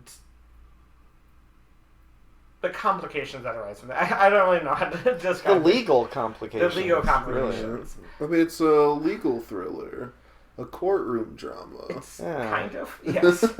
It's But just, so much more. it's so fast paced, but also at the same time drawn out in the ways that it needs to be drawn out, which is why I love Fincher, because Fincher knows how to differentiate between the times that should be heightened and the times that you need to sit with it and sit and just let it wash over you. Let the vibe, the aesthetic, the previous aesthetic wash over you. So this was not on my list, but it should have been. I'm realizing it should have been. It's one of those movies that people talk about all the time as like just one of the best, and then because of that, when everybody talks about it all the time, I kind of pull back because I'm like, is it actually that good? And every time people talk about it, I go and rewatch it again. I'm like, no, it is that good. Yeah. And I can talk a lot more about Fincher and his directing style, but he does it right. You know, the more I'm thinking about this, I totally agree. He does it right. And the more I'm thinking about this movie, it should arguably be in the top 10. I was thinking that, yes. It's in my top 10. I just need to throw it in there. Yeah. So, and I have no doubt we are going to get to 11 other banger movies. So, Yes. I'm not worried about it. But one of the reasons I think it should be in the top 10 is because it encapsulates something that is so specifically these 25 years. Exactly. And that specifically, I would say, is like tech startup guys are the new rock stars.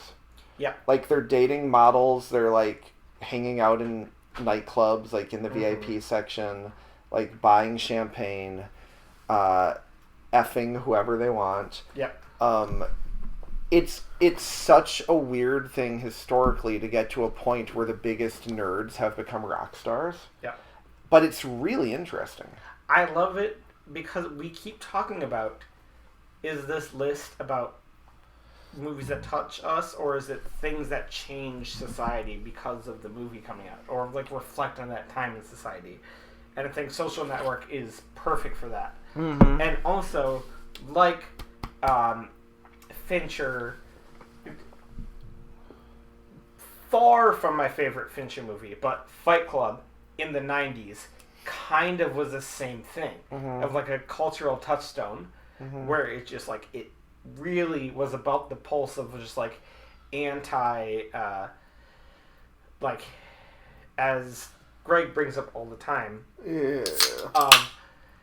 90s movies we're so bored at our 9-to-5 desk jobs. Oh, yeah. We need to just fucking go wild, go crazy about it. And that was the sentiment in the 90s. And then now, to go on to 10 years later.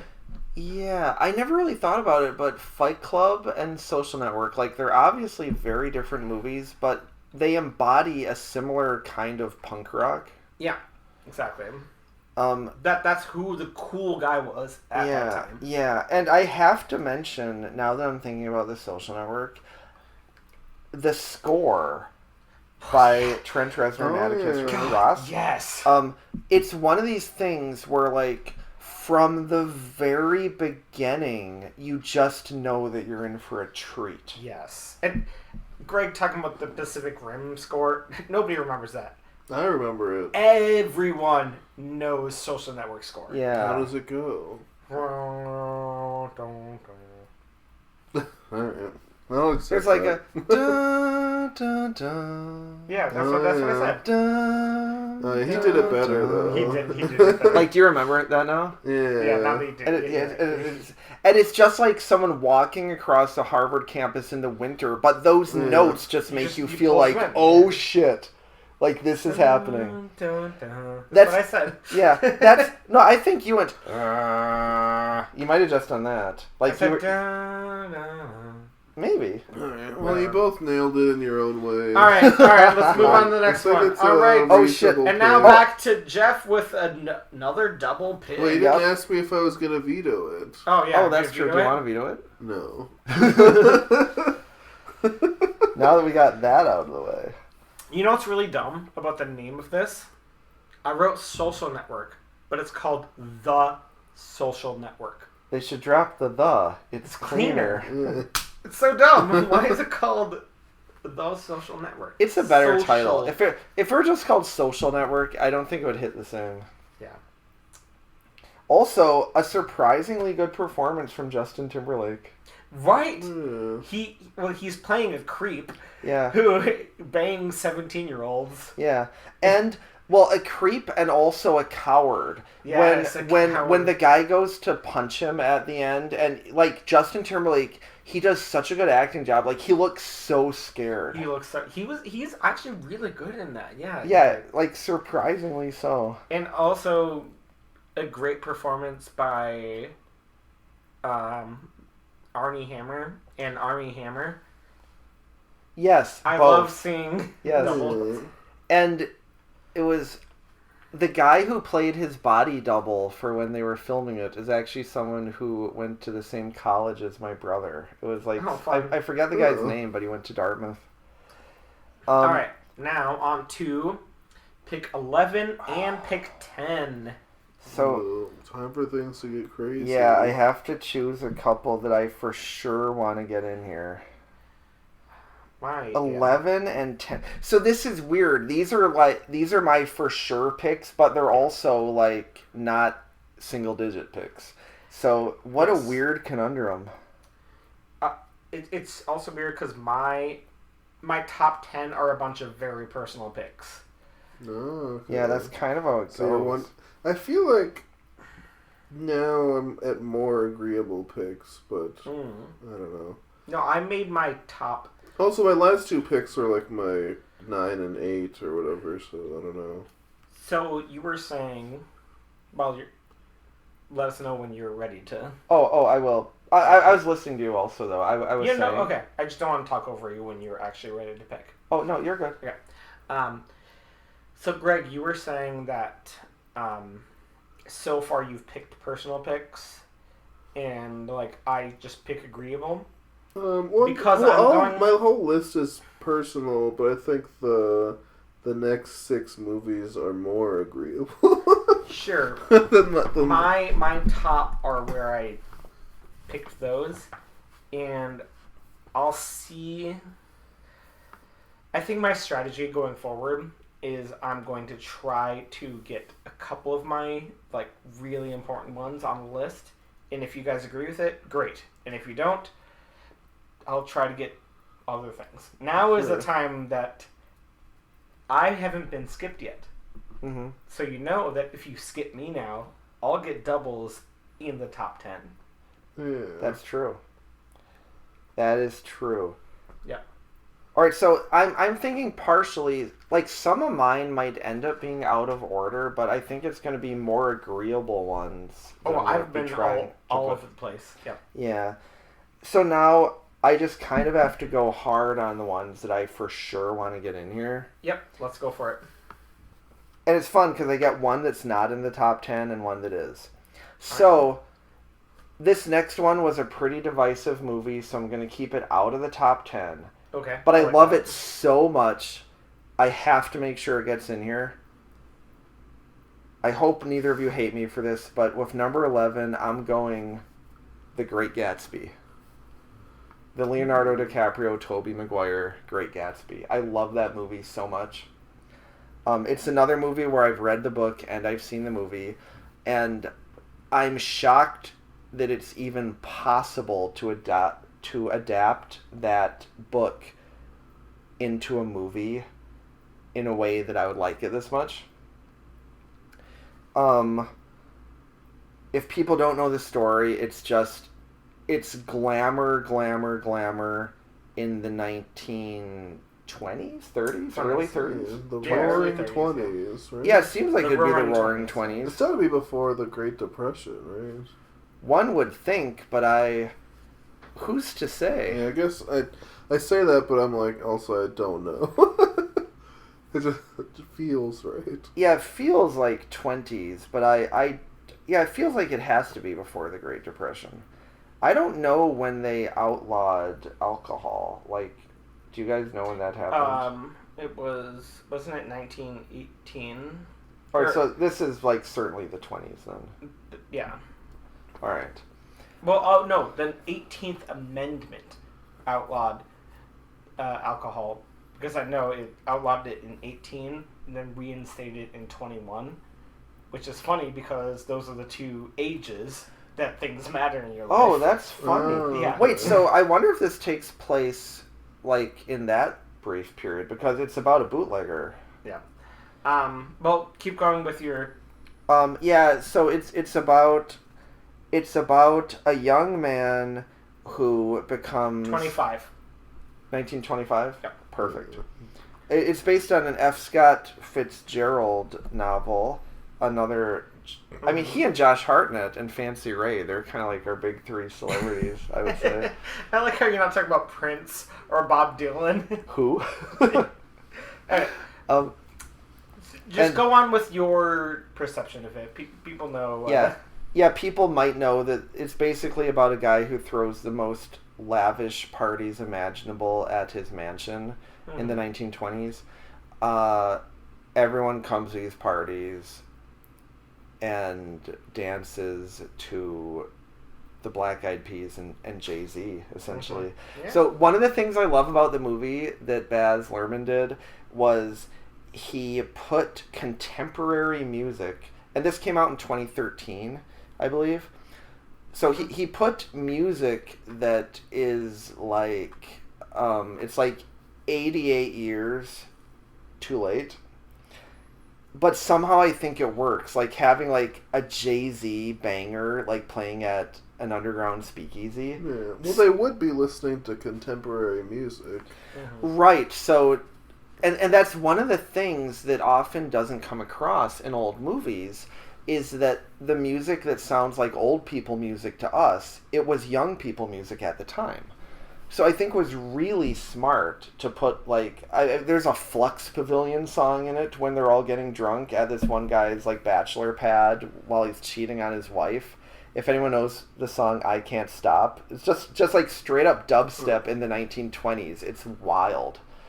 And anyway, Leonardo DiCaprio, I'm sure everyone has seen the meme of him raising the glass like as Gatsby with the fireworks in the background. It's another one of these movies to me where it's just pure magic. Like I absolutely am in love with that movie. All right, Greg. I this is the first movie I think.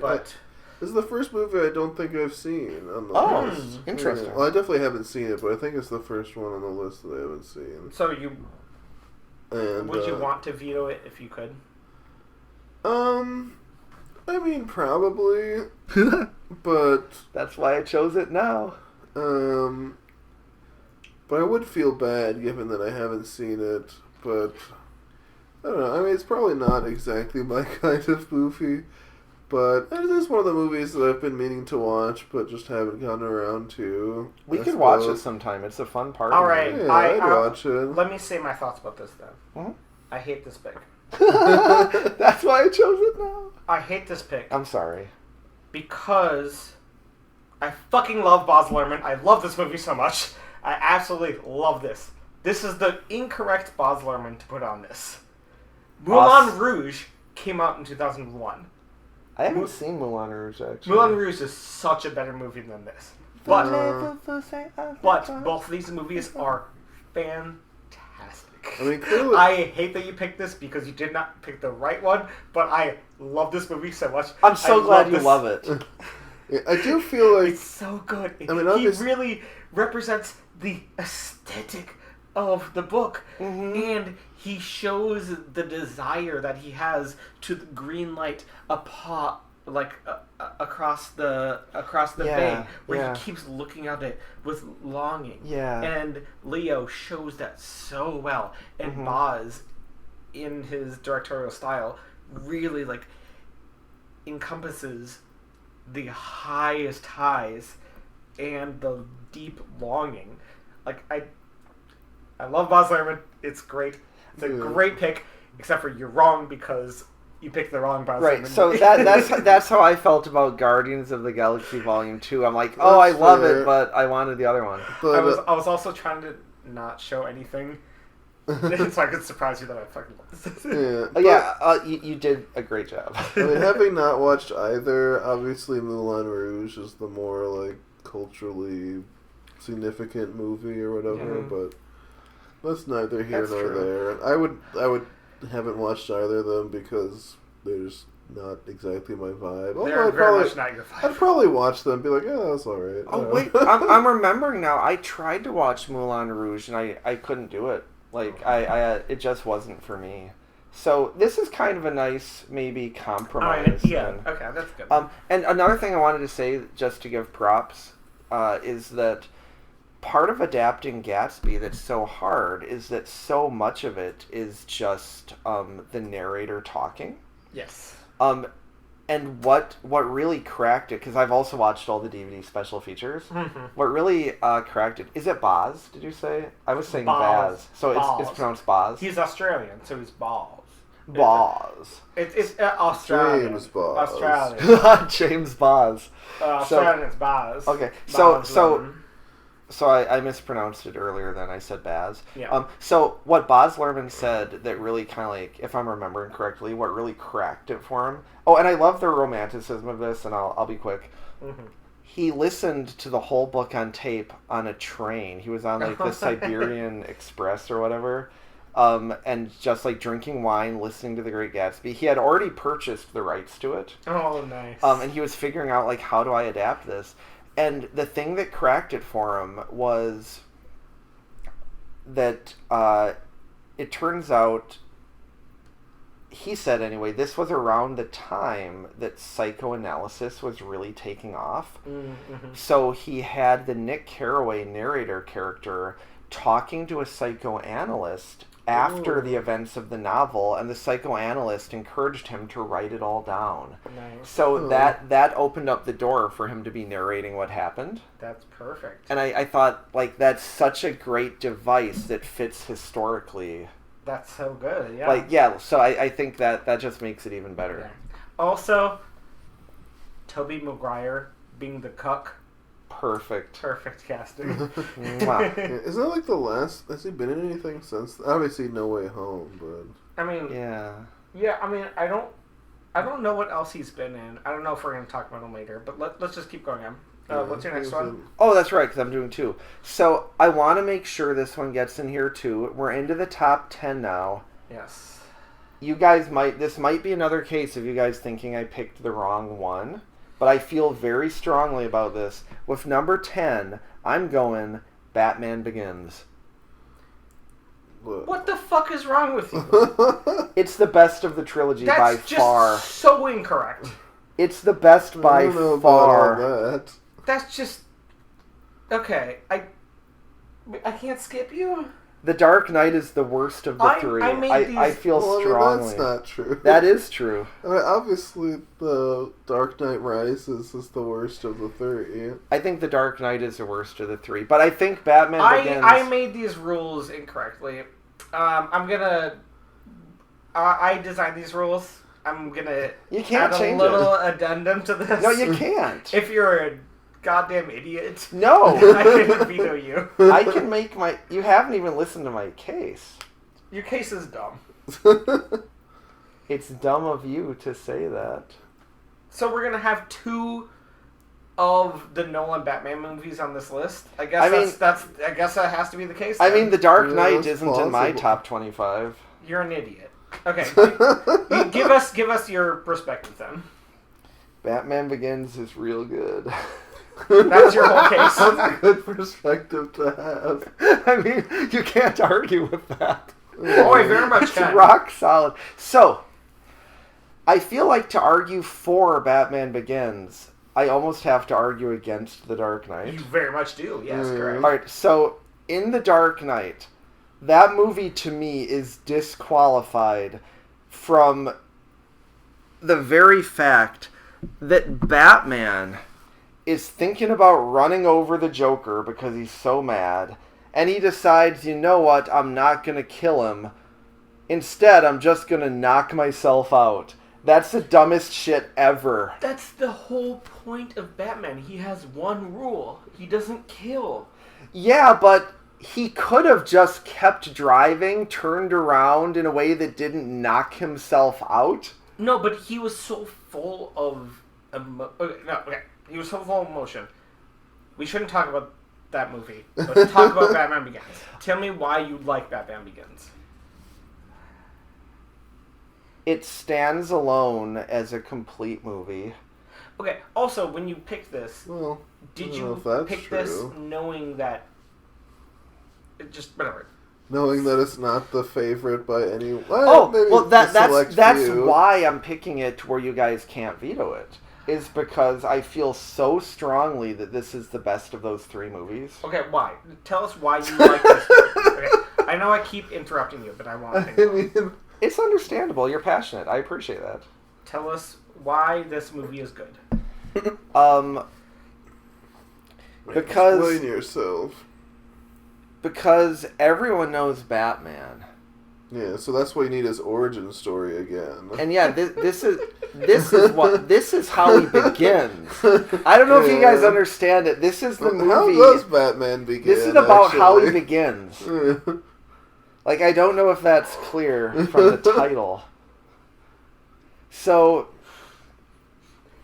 it's about a boy. Like, really, so here's the thing, Rick. Here's the thing.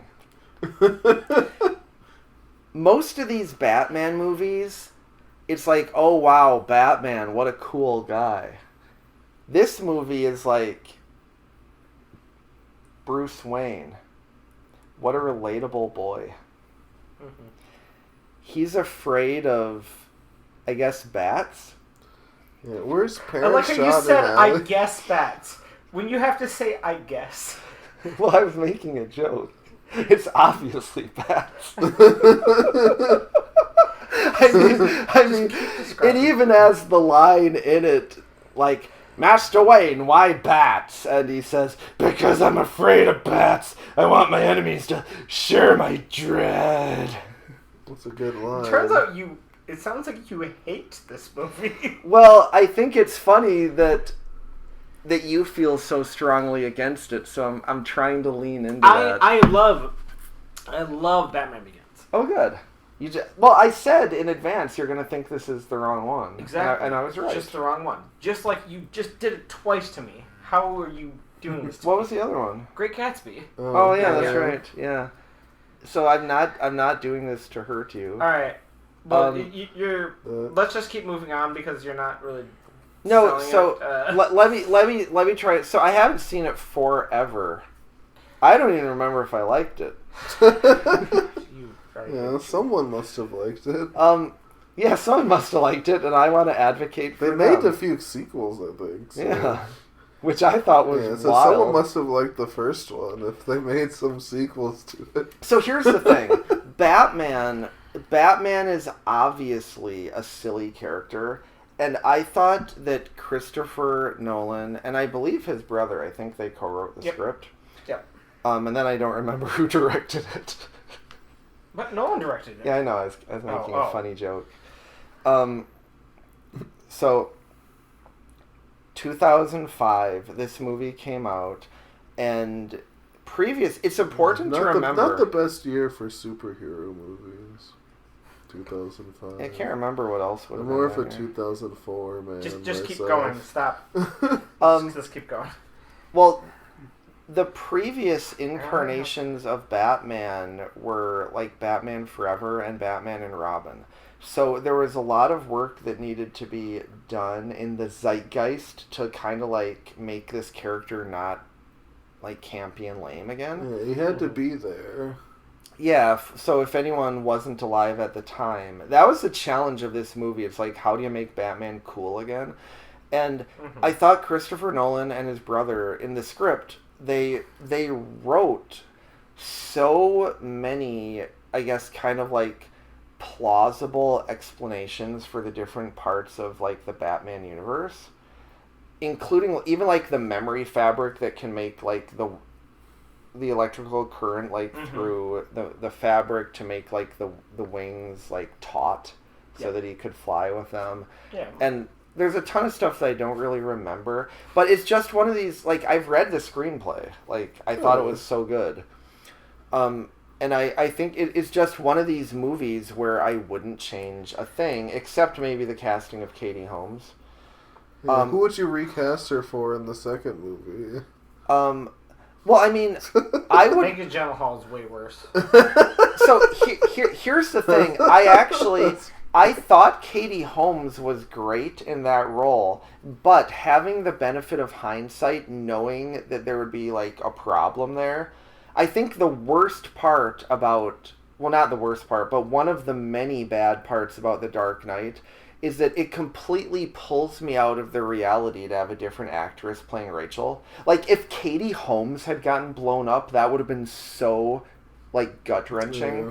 But I agree with that. instead, I it's mean- like new actress gets blown up, and I don't really feel I do it. think it's funny that they swapped actresses, but the reason it doesn't bother me is because The Batman Begins is like barely a movie to me.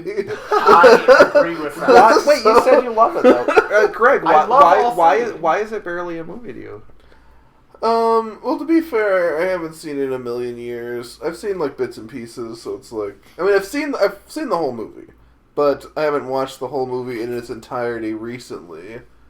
But that said, I don't know. I feel like even in 2005, the like superhero origin story, I was just not that into. You know. Like, I feel like the fun thing about superheroes in general and superhero movies is just seeing them do superhero stuff. So if you spend the majority of the movie, like, setting up the backstory for the superhero only for him to kind of do superhero stuff later on and, like, not even the best superhero stuff. Like, there's no Joker or whatever, you know? Like, I feel like I just don't like it. I want to see, if I go into a Batman movie, I want to see Batman doing Batman stuff from, like, scene one, you know? Okay. Also, So, that's I mean, my it has opinion. the villain that everybody knows and loves, Scarecrow. Ra's al Ghul. Oh yeah, Ra's al Ghul, and well, Everybody also knows Ra's al Scarecrow. Ghul. I mean, he is. And Scarecrow, yeah. Scarecrow is great. He's so good. Cillian Murphy Cillian owned Murphy every fucking scene. kills I the feel like those are fine villains. I mean, I feel like Batman just has great villains just generally. Yeah, like, it also they're has pretty much Victor all Zsasz great. in the courtroom scene. Yeah, but they... All right, let's You keep can't- going. Oh wait, Not- wait, not- one not one the more Ring thing, of Ten. just real quick. Greg, I respect what you said about wanting superhero movies to do superhero stuff. And when you said that, you reminded me, one of the things I love about Batman Begins is that it arguably isn't a superhero movie. It's a ninja movie. Which is why I don't want it. I want superhero. Batman is Right, but- kind of a ninja, I But suppose. it's You a are the fucking worst. I think it's a wonderful ninja movie, and to know that relatable boy goes on to be a ninja, goes on to be a superhero, that's top 10 of the last 25 years. Alright, what, Alright, what pick going to the are we next at? What? We're at number 9 now. Alright. Number 9. Number 9. Okay, so... I want to say I have 6 movies past Mad Max Fury Road and Pacific Rim. Those are my 7 and 8. Oh wow.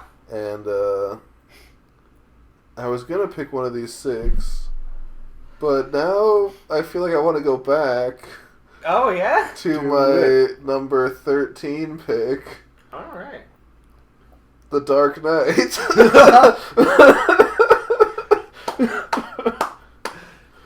All right. I mean, that's Explain. putting them together is kind of nice. Yeah. Well, Do you want to do more explanation on top of? I mean, I feel like it doesn't really need much explanation. It's one of those elusive film bro movies that just everyone mostly loves. And Yeah. where are we at? Number 8? No, number 9. Nine. Number 9? Number 9. Yeah, I don't know. Number 9 is probably a reasonable spot for it. But I don't know. I mean, maybe it's, I don't know, maybe it's not the strategic pick at this point. But I feel like... All right. If you it's the were spiteful pick. if you weren't gonna pick that, no, Greg. If you weren't gonna pick that, I was gonna pick it on my next one. 'Cause fuck you. Fuck me, I guess. It's number 7 on mine. It's amazing. It's so much better of a film. It's worse, though. My ranking Everyone is says that one, it's worse. and then I like Rises better than Begins. I don't really like Rises very much, but We talked about this the other night, and I just love Tom Hardy. yeah, Tom Hardy is nice, but He's very nice.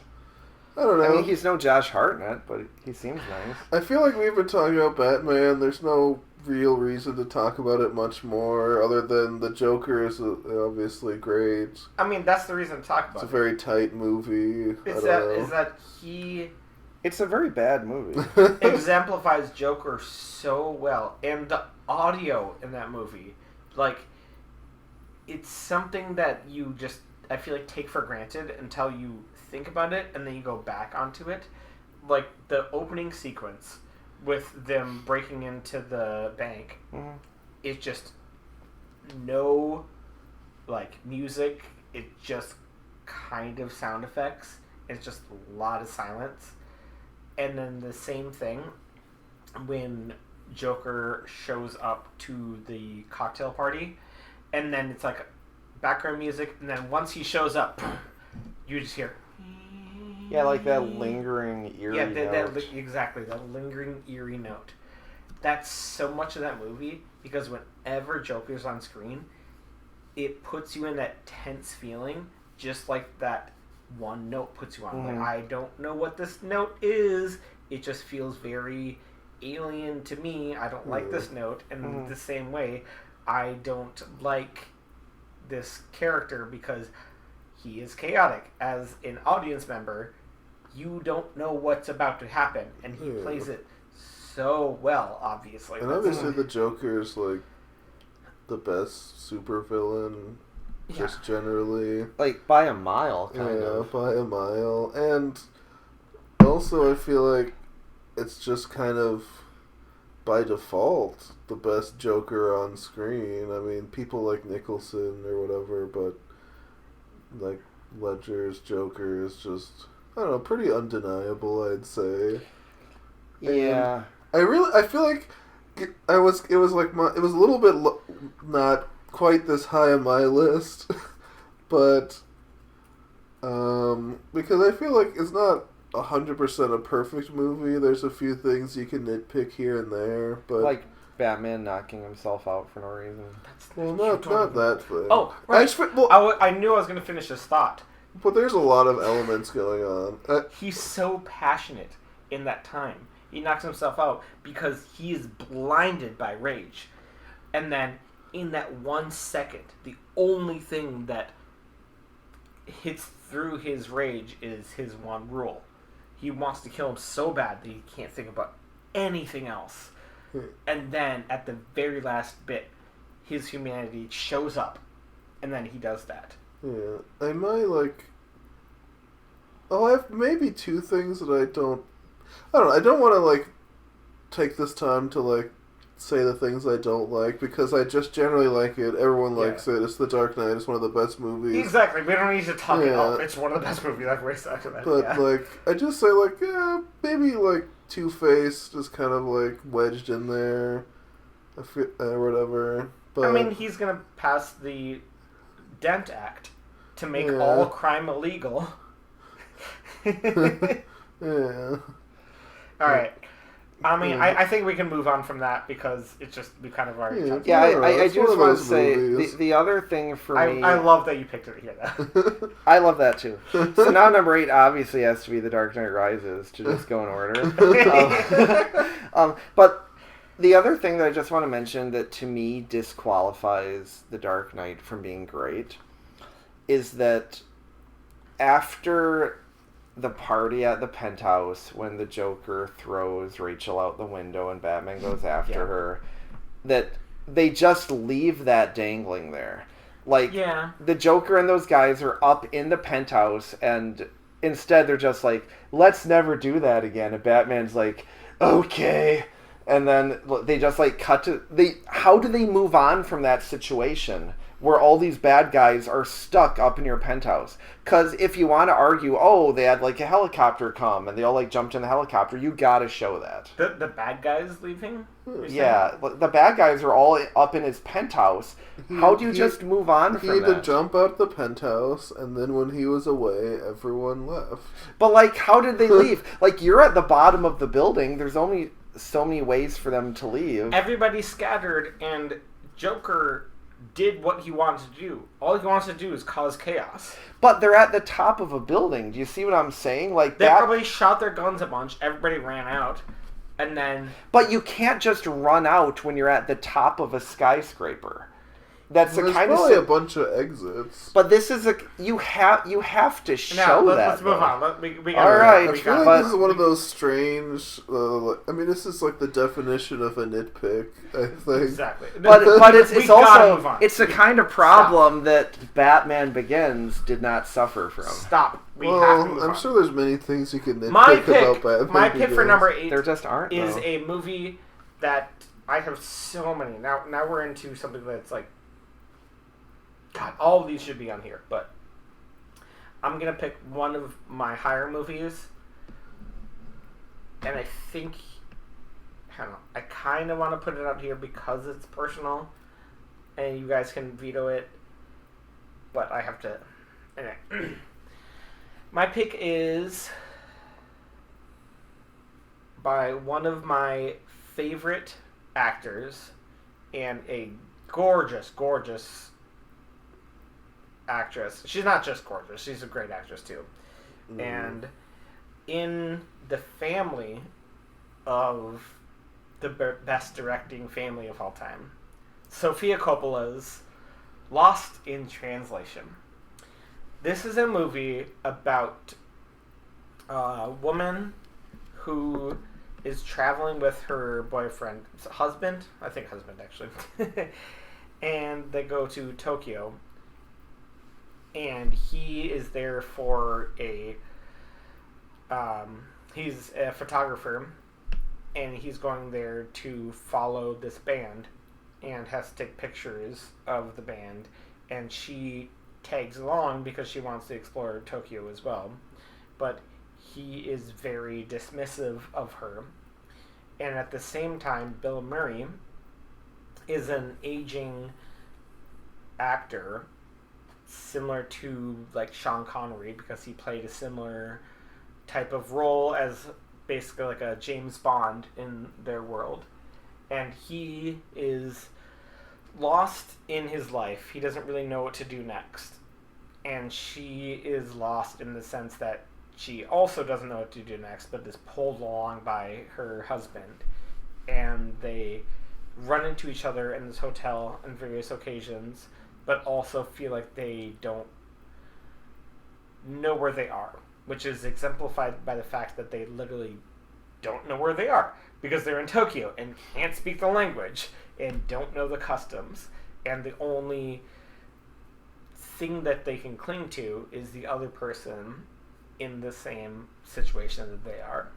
And I think this movie is so moving and magical because of that. It really shows that sense of being lost and also being abandoned and also kind of abandoning yourself, but trying to reach out to something to hold on to that seems familiar, that seems comfortable, but knowing that this is all fleeting. Beautiful, beautiful movie. I usually have my a constant ranking of my favorite movies, and this goes in and out of it because at certain points in my life, this is my favorite movie ever, because that's the kind of place I'm at in my life. That was so touching at the end there. I want to skip that one. That's but fine. Have you I- used any skips? I've used one kind skip. of, I Yeah, kind we've all of threw used it out one. there knowing that it might be skipped. I just wanted to say my piece on it. Okay. Well, in that case, just because, and I appreciate everything that you said. However, I find that movie to be kind of a buzzkill, like to be in the top 10.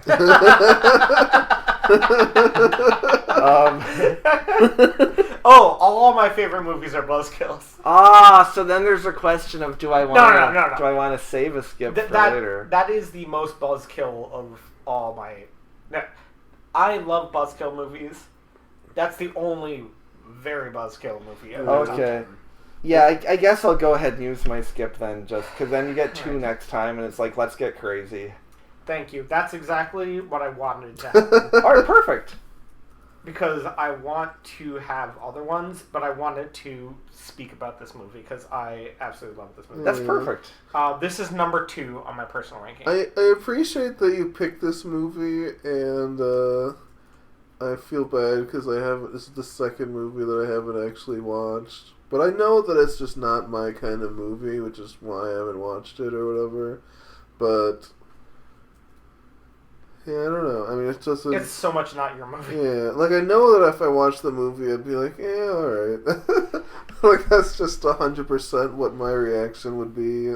I mean, because I don't know, it's just not for me. I don't think, but also I don't think that. I mean, it's not a bad movie, obviously, but I don't think it's like one of the iconic movies of the last 25 years either. I think a lot of people would have this in their top 25. Yeah, definitely some people would, but I don't think it's like... It's not like one of those like undeniable ones like The Social Network or whatever. And again, this is what I said before, that I was picking agreeable picks up, and now I'm going to throw out some like real personal ones. Yeah, that's probably a good strategy, I suppose. Yeah. Anyway, so now it's Jeff's pick. What number are we on now? 8. 8? Yeah. Alright. This feels right at number 8. I think, I think this came out in 2008. That might be why. Also, Jeff, you're out of skips now, but just by the way. Yep, I'm done with my And we skips. both have one. Yep. But we're running out of time to even use the skips, I suppose. Yep. Yeah, we're getting near the end I have here. no 2008 movies left on my list. So, I think I'm gonna go In Bruges. Do you hate that movie? Do you hate it? Oh no, you're happy. You're happy. They're filming something! They're filming midgets! Oh good, you're happy. Oh my god, it's like Rick's favorite movie. Oh really? So this is on your list also? Oh my god, yes, this is one of my favorite movies of all time. Yeah, it's just one of the best. Yes. Yeah. Yes. I should have maybe saved it for even higher. I was literally thinking of how I should double up, and I'm like, I should throw In Bruges in there. Okay, sorry, go on. So you're very happy. Explain the movie, and then... So... Oh my god, I love you. So, it's... Yay. Likewise. Oh my god. So, it's a movie about a couple of hitmen who are in the most beautiful fairy tale town A fairy tale imaginable. fucking land. Yeah. That's all the swans in that. Yeah, they're in Bruges, Belgium. It's like this Middle Ages, like Dark Ages, whatever. I don't know enough about history, but it's insanely beautiful. And the hitman played by Brendan Gleeson is like really into how beautiful it is, and he thinks the other hitman played by Colin Farrell is also going to appreciate the beauty. But Colin Farrell, he fucking hates it. I fucking hate it. He can't stand it. Yeah, well, maybe if I were retarded. Like a fat fucking black girl. Yeah. Sitting on A fat fucking retarded black girl. Okay. This is another one where I've read the screenplay because it's so good. Oh, it has to be a great screenplay. Written by Martin McDonough. McDonough, yeah. Yep. His best work by far, in my opinion. It's so much better than the new one that Greg loves. The Billboards one? No, The Seven Psychopaths? The Banshees one? Banshee is it written yeah. No, I didn't say that I loved it, but... Okay, yeah, let's so not talk about that. I like that movie, but In Bruges is just in a different universe. It's magic. It's a different universe. It's magic. Yeah, In Oh Bruges. my god, I never would have thought that you picked this movie. Uh, I love it. well, 'cause- you're best friends now. Yay! Well, because it's I love it's that one movie of my so favorite. It's much. it's one of these movies that you can put on. It's like a painting that you can watch. Because it's about painting. Yeah, well, and it's about visual beauty, but that's juxtaposed with the darkest humor and just the darkest subject matter. Like, it's so dark and so funny and so visually beautiful. You know what? Fuck you. You're an inanimate fucking object. I am? I'm sorry I called you an inanimate fucking object. Yeah. Yeah, and they're I haven't seen it for because it's so quotable and I don't remember any of the quotes. But there's even a part where like Brendan Gleeson says something to Ray Fiennes about like his cunt fucking kids. He's like, oh, that's too far, man. Take that back. He's like, okay. Oh no, retract that bit about my cunt fucking kids. It's like, okay, I retract the bit about your cunt fucking kids. Like just because like there's It's like funny because what I just quoted was Ralph Fiennes in the same conversation. oh perfect. Yeah, I need to see this. Well, a different conversation. Oh, that was his different. wife. Yes, So yes. this is a movie In that same scene. So one of the areas of my life where I've been dropping the ball lately is ever since streaming Going to became Bruges. such a big thing. Well, no, ever since streaming became like the main way to watch movies, there's always infinite movies to watch that I've never seen. And because of that, I don't re-watch often enough the movies that I love. Because I think In Bruges is a movie that I should watch at least once a year for the rest of my life. Very much so. And I'm at a point now where I've probably only seen it like twice in the last decade. And that's just not enough. Also, the theme in it. Oh, I don't even remember the music. Remind me after this recording. I need to play it for you because it's Okay. absolutely beautiful. Wait, I'm sure I'll, like, right away I'll be like, Yeah. oh yeah. And it's, Bruges. yeah. It's one of these movies In where, fucking Bruges, yeah, where nothing is wasted. nothing is racist. Every such a tight character is script. meaningful, and there's so much darkness and debauchery. Like there's like dwarfs and prostitutes and drug dealers and actors, and just everything. And also it's so thematic because the movie, like, you rewatch it again and again and you pick up more themes on it. Like when they're looking at the cryptographs by Bosch? yeah, Hieronymus Bosch, yes. And they're talking about purgatory. Oh, And like, yeah. oh, purgatory. It's like, you weren't that great, but you weren't really shit. Yeah. And they're like, and It's at the so very charming. end, he's like, Yeah, Am I in Bruges purgatory? is purgatory. and Celine is the most beautiful woman ever. Oh my god. Yeah. Okay. I literally could talk about this for the next hour. So let's move on. I Are love we that. okay with it being number 8? Oh my god, I did not even think it would make another top 10 because I didn't know that you liked it this much, and I know that Greg likes the movie, but not enough to put it in the top 10. So it's fun doing it with someone that you don't know Yeah. super well what their taste Yeah. is yet. I love it. Thank you so much. Yeah, because for the viewers, Rick and I, we only first met earlier this year, so we know that each other loves movies, but we haven't done a deep dive into which movies. Yes, So so good. I'm so happy to know that you love it as much as I do. Love that movie. Kind of makes up for number 10. It does. Yay! It very much does. Yes. Oh my god. All right, Greg. Alright. I have 6 movies here that I want to get most of them on there. Probably can't squeeze them all. I'm just trying to think about more like the strategy than anything. Right. Yeah, which one of these movies? I don't know. I think it's close. Because that makes it easier for my next picks. Because I was thinking if I put that on there. But Oh, good. I'm glad that worked out. Yeah, Where are we at on the list? 7. So you get to do 7, and then Rick does 6 and 5. Yep. And then I get 4. So Greg, you get 7, and then you're also going to get 3. Alright. But also remember, if you're going to, well, you can't. Greg can skip, and I can skip in the next. We basically are done with skips, actually. Yeah, well, there's a few more opportunities. Yeah, I think a couple more. You could skip this one if you I want can to. skip this one. Yes. I don't know. I'm gonna go with Inception. Nice. Okay. That is nice. It's a good movie. I had Nolan. Well, this is our third Nolan, actually. Yeah, it's gonna be Nolan filled now. Nolan heavy from This here was- on out. Yeah. All right. I only had Inception and The Dark Knight on here. All right. And Just Inception describe was the higher. movie a little bit. Give us a quick synopsis, and then. Well, I don't know. That's my favorite Nolan movie. I like the world building. I like the vibe. I like, the.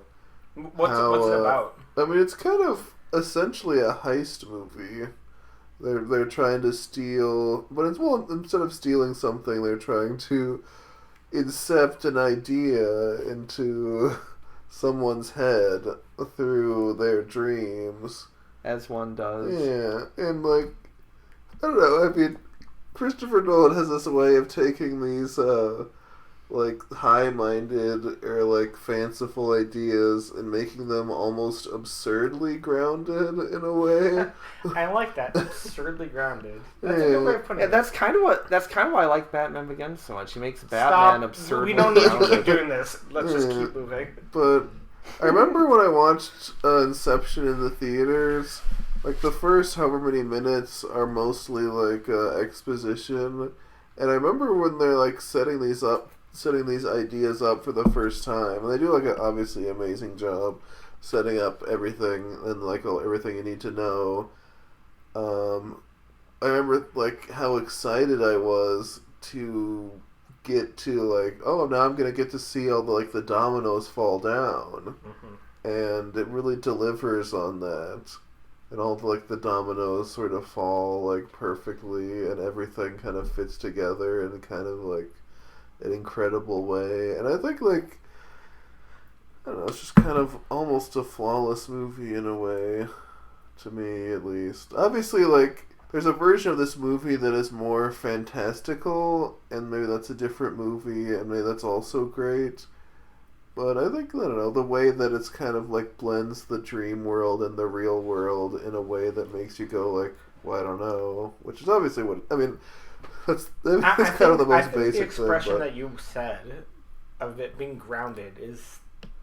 Yeah, I love that you said absurdly that. grounded. Absurdly Yeah. grounded. It's Because it really almost shouldn't be as grounded as it is, but because it's so grounded, then the general mystique of is it a dream, is it not, it works because the dream is grounded and the reality is grounded, so you don't totally know. Yeah, if all the dreams had dragons and shit, Yeah, at the end you would know, oh, this isn't a dream because there's, no dragons. Yeah. So that's actually. And it could just Perfectly exist in a up world for- where dreams are a bit different and whatever, and that's fine. Why my favorite Nolan, I had almost exactly the spot I have at 9, is Interstellar. I love Interstellar because it's kind of that same just go far beyond what we were trying to think of and get into this headspace that Nolan creates. But a lot of people don't like the ending of it because it gets beyond that grounded realism or absurdism realism. When you say the ending, do you mean in the black hole? Yes, Okay. in the Tesseract. I mean, I like Interstellar too, but I think that the emotional arc of Interstellar doesn't work as well as Inception, I suppose. I think you are kind of right about it.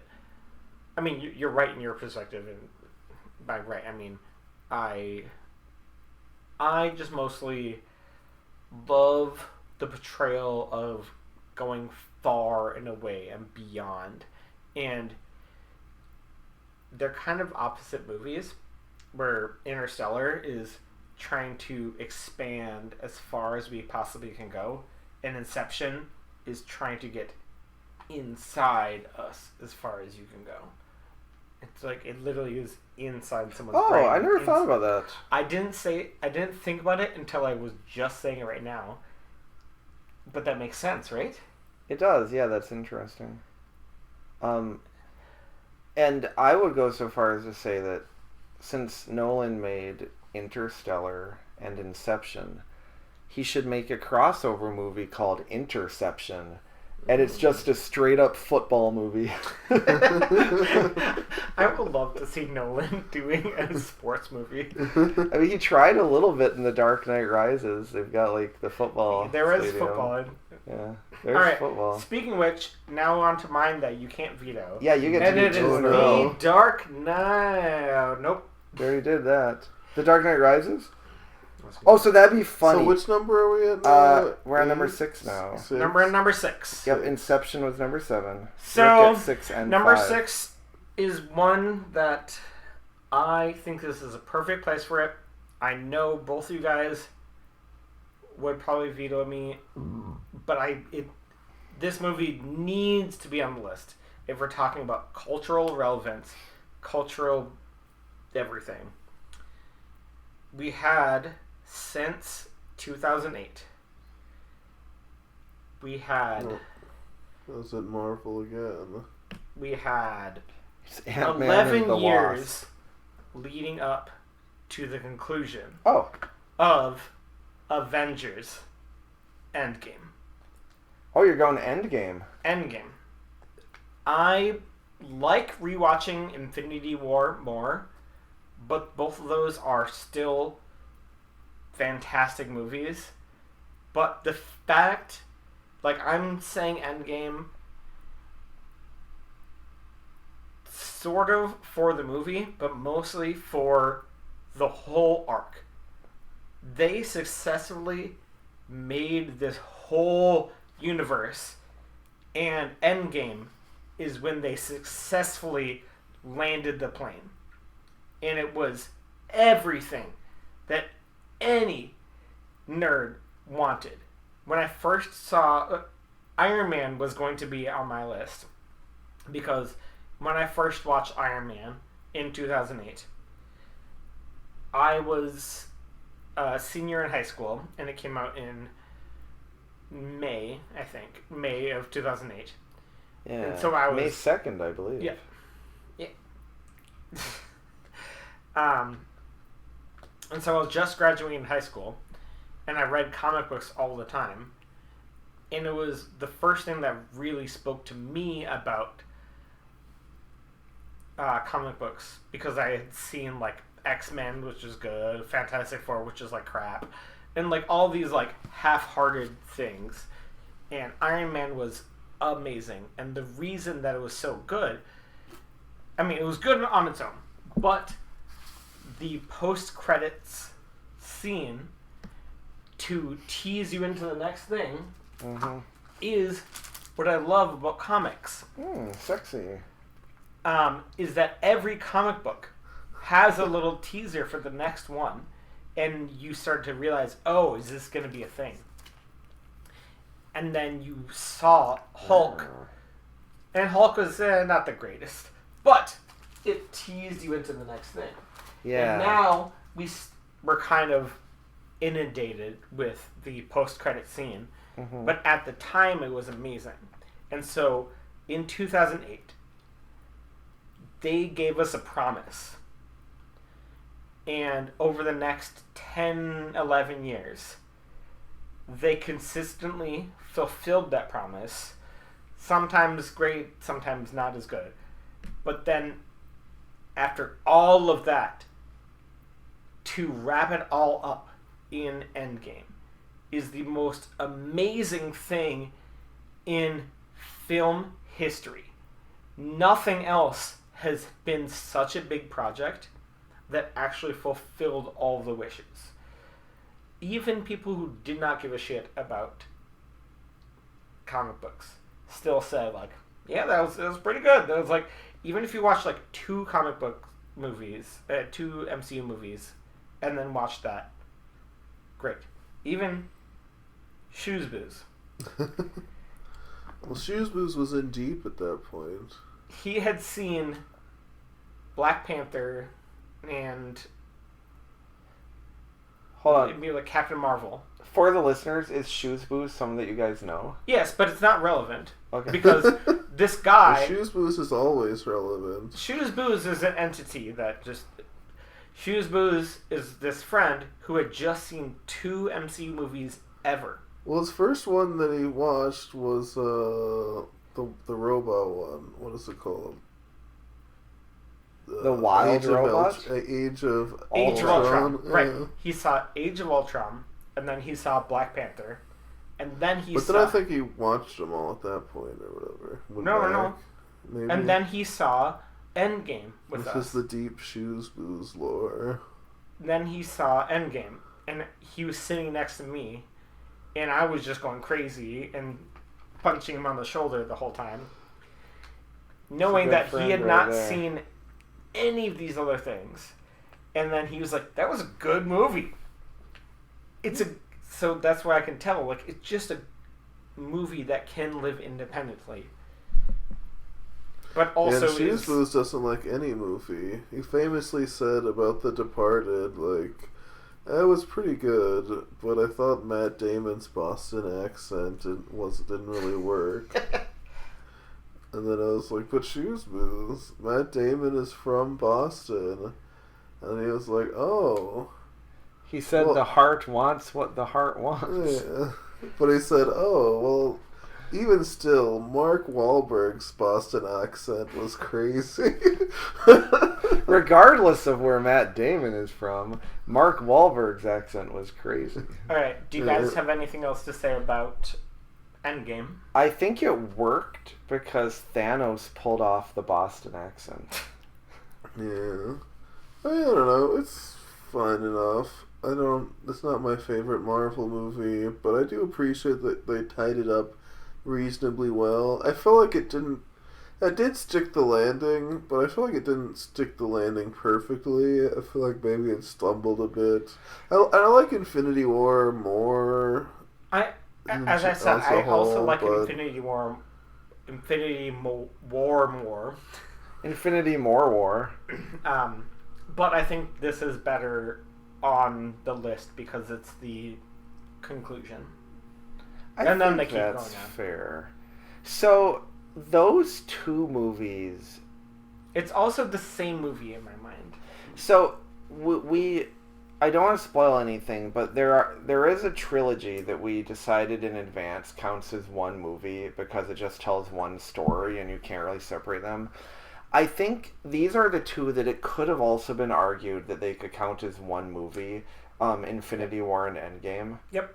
And it is a part 1 and a part 2 where they're working on them presumably at the same time. Yeah. And I think for this list, I'm going to put Avengers Infinity War / Endgame. I think that's fair. Would you have still picked it for this number if those 2 went together? Yes. Okay. Very much so. I would say do that then. Because those... I feel like you can't really... You can have Infinity War stand on its own, I would say more so than Endgame. But Endgame it's so much about fixing what went wrong in the previous movie that I feel like they kind of have to go together. And also, it's just a cohesive thing. Like, everything is built upon the past 10 years. Yeah. But anyway, moving on from that. Yeah, I'm going to pick a movie that exists all on its own. Yay. With a little girl who is all on her own. Oh, no. Is it animated? And it's animated. Is it Dora the Explorer? And she... Oh, no, that's live action. This director needs to be on here, and this is one of his best movies ever. And I'm picking Spirited Away. I thought it would be that. This... no reaction? That's a nice movie. Okay. I mean, it is in my top 25. This movie is a movie by Hayao Miyazaki about a little girl named Chihiro. And which are delicious, by the way. Churro. Yeah. Sorry. And she is the only child of these two parents who are moving to a new place, and she's really scared. And as they're going, they turn off the road into an abandoned theme park. And when they're there, they kind of venture off the path and slowly stumble into a spirit realm. And Chihiro's thoughts of being alone and abandonment and trying to find her way in a new place because she's going to a new town and going to a new school are reflected in this spirit world where she finds herself. And the whole movie she spends in this spirit world encountering various spirits, some which are helpful and some which are domineering and take her into their employment and try to get her to be subservient the whole time. And the story is shown about how Chihiro has to be brave in this space, but it really reflects how a 12-year-old girl, I'm guessing 12-year-olds have it, how she would actually feel in this situation. I think every scene where she's scared is so realistic, and when she's brave, it's not just her kicking down doors and being like, I'm brave, this is awesome. It's her just slowly pushing herself to do the next task, to actually accomplish this next thing, and to slowly push herself in this journey that she's on. And I think, for one, Miyazaki needs to be on this list because his animation has changed so much about the way animation has been done, and Spirited Away is the first Miyazaki movie that really translated to Western audiences, and it shows a way to tell stories in such a different way than we do with Western audiences. It's endlessly rewatchable because it's just fun to see her journey and to feel what she's feeling the whole way. And that's my thoughts. Well, and it also has a very quotable line, if I recall. Oh, yeah. Daddy's here. He's got credit cards and cash. Oh, yeah. I love that line for some reason. I love Also, it because they are just Americans. Yeah. Also, it's just the most insane vibes movie, I suppose. It is insane vibes, yes. Yeah, we're all about the insane vibes here at the Only Movies podcast. Yeah, the only movie or only movies? Only Movies podcast. Okay. The Only Movies podcast. I think that's what I said. Or the That's Only just- Movie podcast. Is it the Only Movie podcast? We are the only podcast that talks about movies. Right. Okay. So are we the Only Movies podcast, or are No, we the the only movie? movie podcast. So it's singular? Yes. Right, I got it wrong then. Alright. But, Shame on me. yeah, maybe it should be plural, though. Alright, do you guys want to talk about Spirited Away? Yeah, I mean, Spirited Away is nice. It's in my top 25 list or whatever. It's it's my favorite Ghibli movie, I suppose. And I don't know. I mean, I feel like just the vibe is most of it in a way where it's there's a lot of scenes that play out wordlessly. Yeah. Where it's not. I don't know, I mean, generally I like a movie with a lot of plot and whatnot, but I feel like I like a movie with interesting world building where even though probably there's no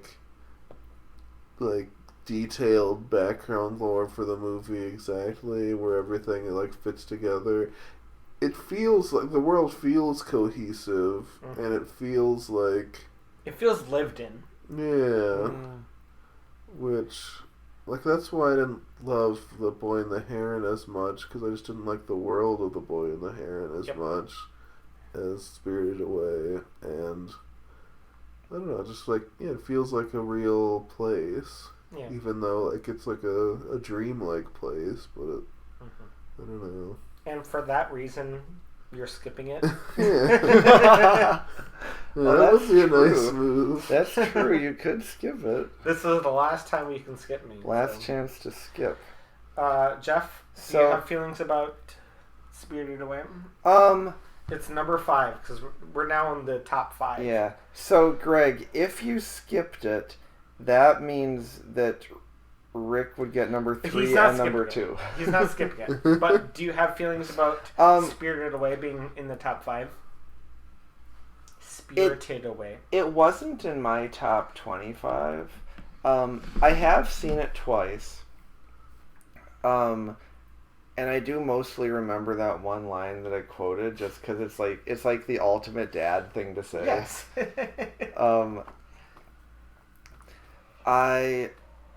I've never gotten, for whatever reason, I've never gotten particularly into Miyazaki's films. I'm being told to pause, and now I'm being told to not. Now I'm being told to hurry up. Like, pause faster.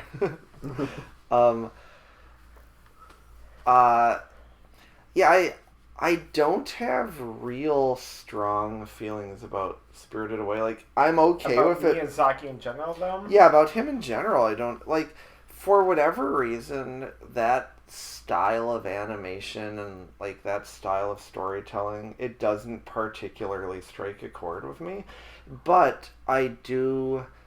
I mean, some of my favorite people are like all Or in Japanese. on. Well, I was just gonna say are all in on Japanese culture. Yeah. Like, one of my very best friends is a Japanese teacher, and he takes students to Japan like several times a year, and he and his wife are what? Weebs, yes. I don't know what that means.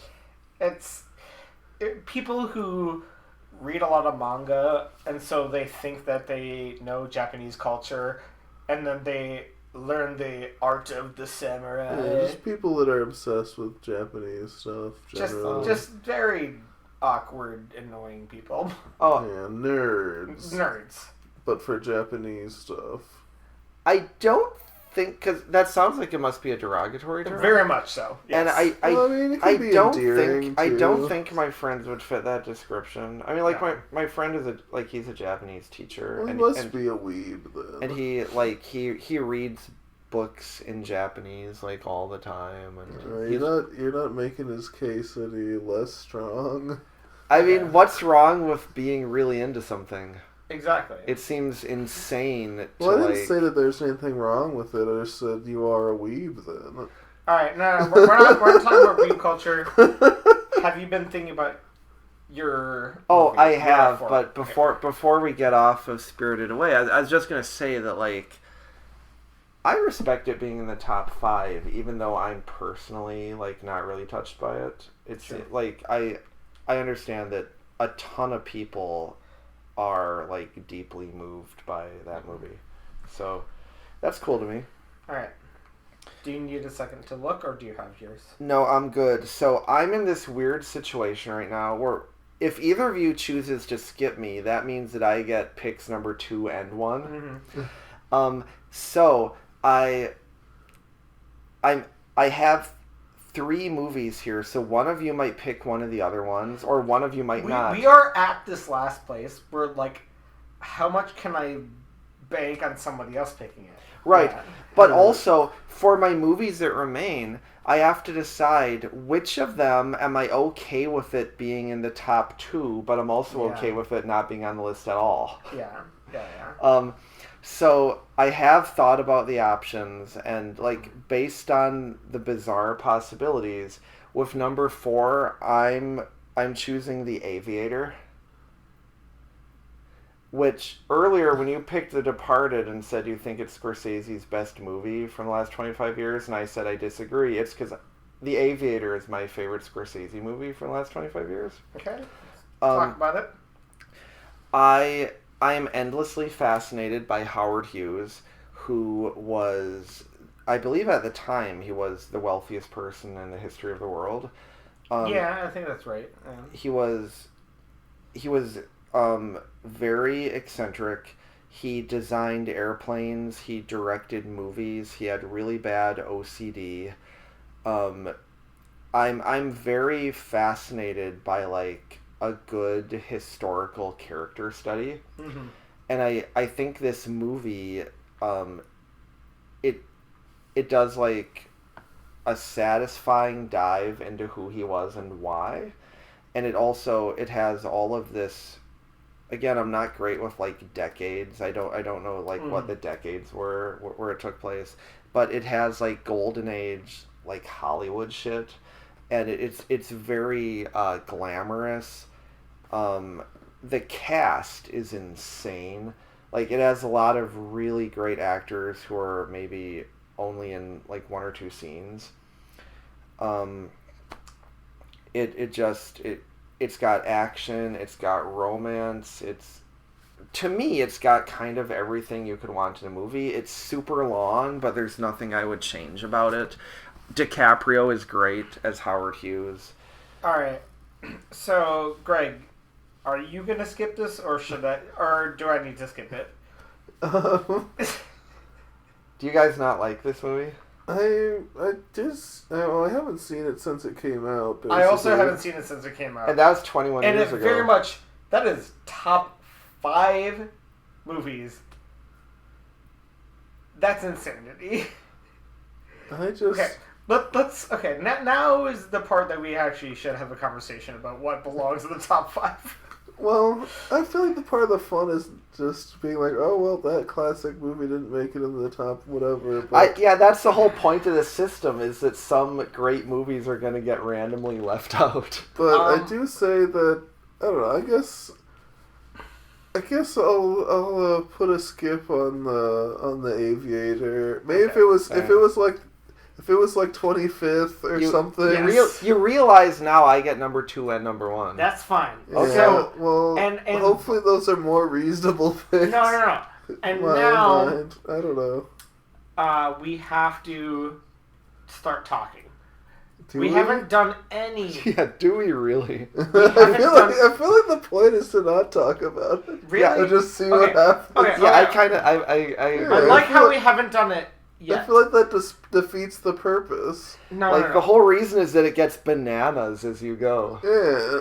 No, okay. Well, no, wait, I feel like I veto this. We can't talk about it. Okay. That's. I feel like that. We can talk about it afterwards. After we make the list, we can talk about the movies that we should have put on, but we didn't. Yes. Okay, but are you going to pick a movie that we have all like? I feel like there's a couple movies that all three of us think belong on the list, and I feel like you are not going to pick it. Just so you think I have to pick it, or Jeff has to pick it. Perhaps. Exactly. Perhaps not. We can't keep pushing, like... Well, that's neither here nor there. What number are we at? We're at number 4! That's the problem here. Is that, like, can we... No, you don't want to talk about this? You don't want I think the fun of it is that ultimately the list doesn't matter. We're just going to stick to the rules and do our best. There are like 5 movies that need to be... No. There are actually, on this list, there are 2 movies that I think we collectively put on this list. If it gives you comfort, Rick... I'm assuming that we're all on the same page about number 1, and that's what I'm going to pick for number 1. But I don't know. Who's to say? I don't know. Who's to say? Like, I don't know if you guys... You are the most... Like, Look at that. Jeff got vetoed. Jeff got vetoed. So I got vetoed 3 times. So, but no movie specifically named, but I would pick number 4, and then Rick would pick number 3, and then Jeff would pick 2 and 1. As it should be. All right. You can't There's no more skipping going on, which is why Yeah. let's talk it through. Yeah, Let's- because I don't want 4 to is talk the it last through. one that can be. No, I just okay. want to pick the movie that was number 1 on my list from the beginning, and the Okay. movies, the numbers like 2 through however many, they all shifted around. Okay. But Okay. the number 1 never changed. All right. It's The Incredibles. I mean, we can't do anything about it at this point. All right, so number 5 and 4 are both. when I was Animated. talking shit about like I was like, oh, Wall-E's better than Incredibles, and you're like, Yeah, I was biding my time. Because I knew I was going to pick it later. Well, whatever my last pick was, it was always going to be The Incredibles. all right, talk I about just it. think it's a perfect movie, but It's also I incredible. think the best superhero movie of all time. Really? Give us Yeah. a little synopsis. And I think the reason I feel part of it is that I feel like the plot is just,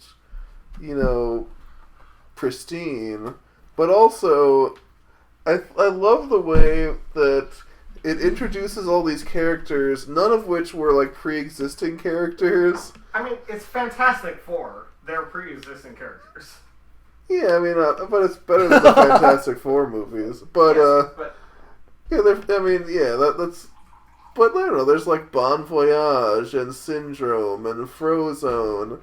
I'm not even talking about the main like family necessarily, but the fact that they introduced this whole superhero world, to me, like, I don't know, like kind of like proves to me in a way that like there's so many like superhero movies like the Justice League or whatever, where like, or even like to some extent the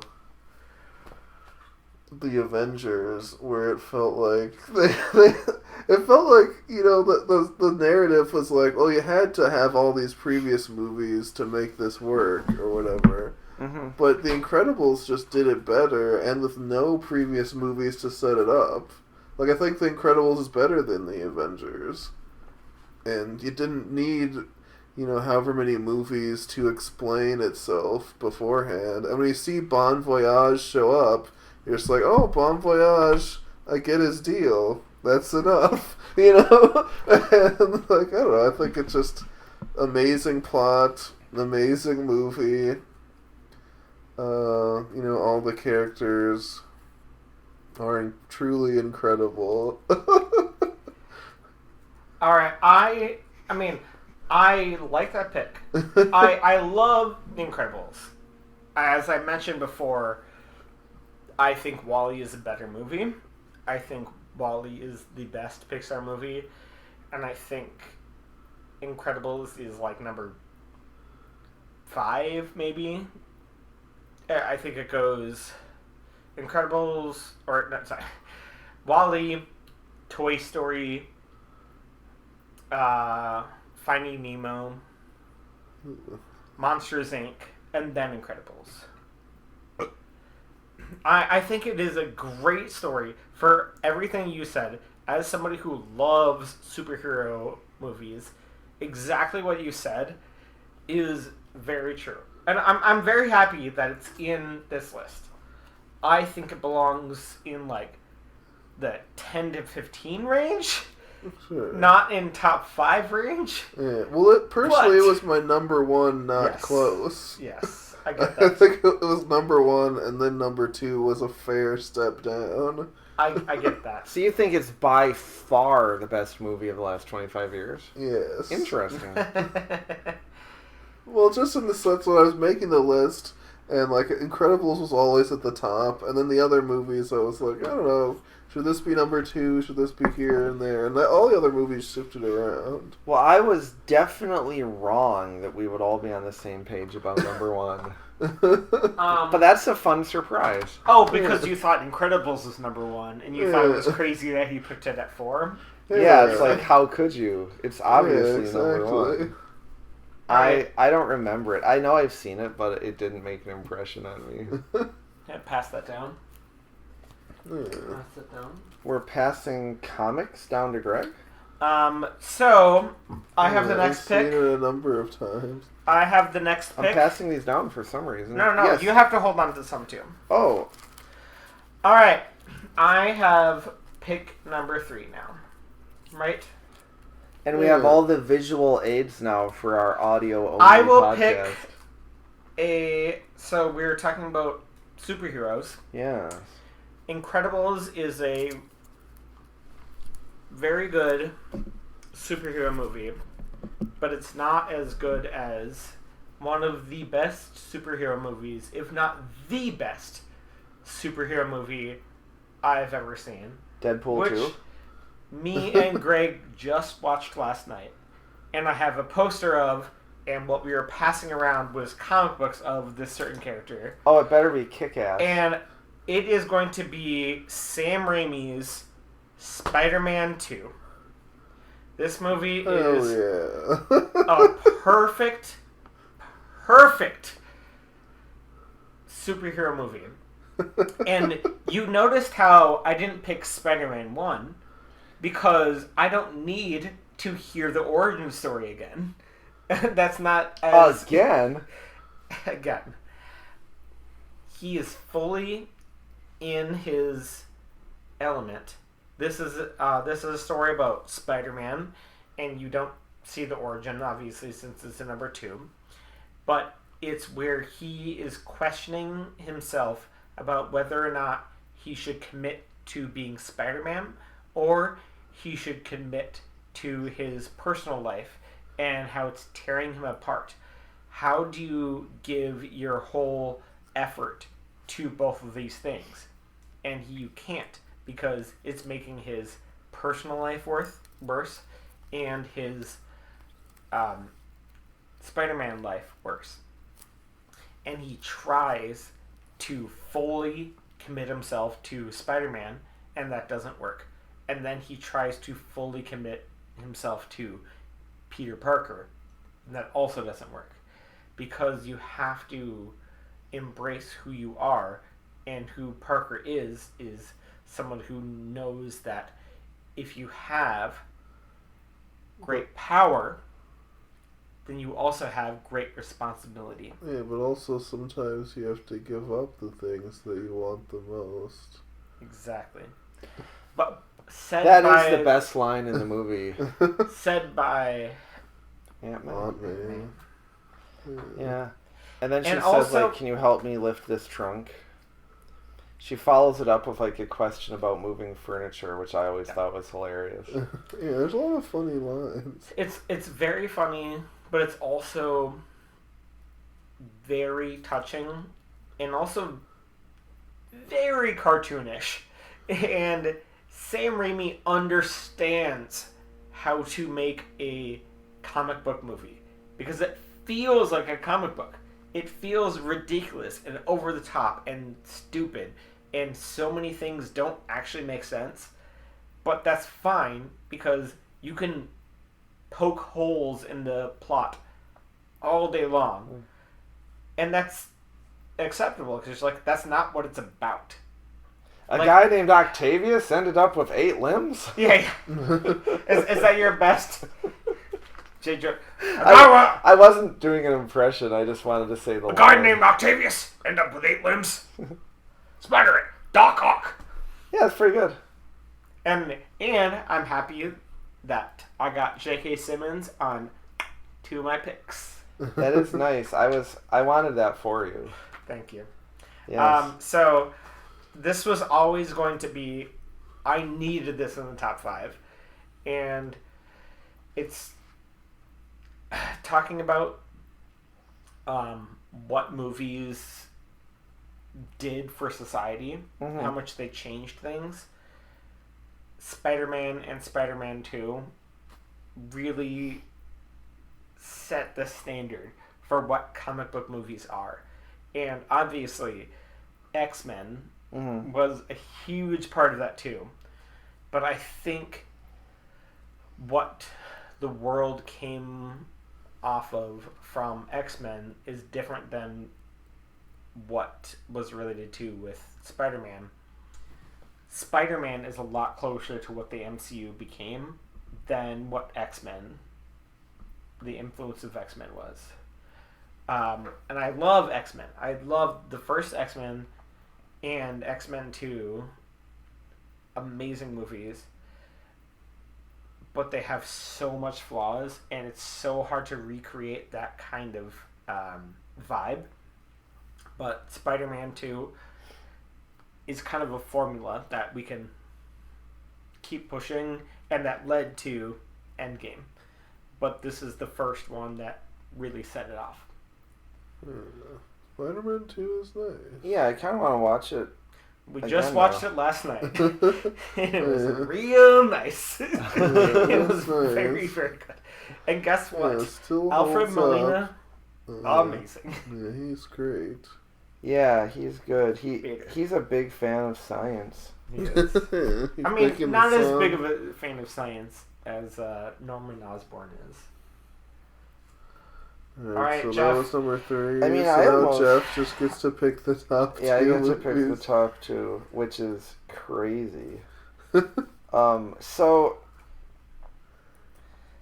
This is funny. I'm in this weird situation where I had 2 movies left, and now I can pick them both. Oh, the recording just stopped. Sorry. I guess you're done. I guess you don't get to pick anything. No, that's nonsense. Nice try. So one of the movies that I dismissed a while ago, I'm wondering now if it's better than one of the movies.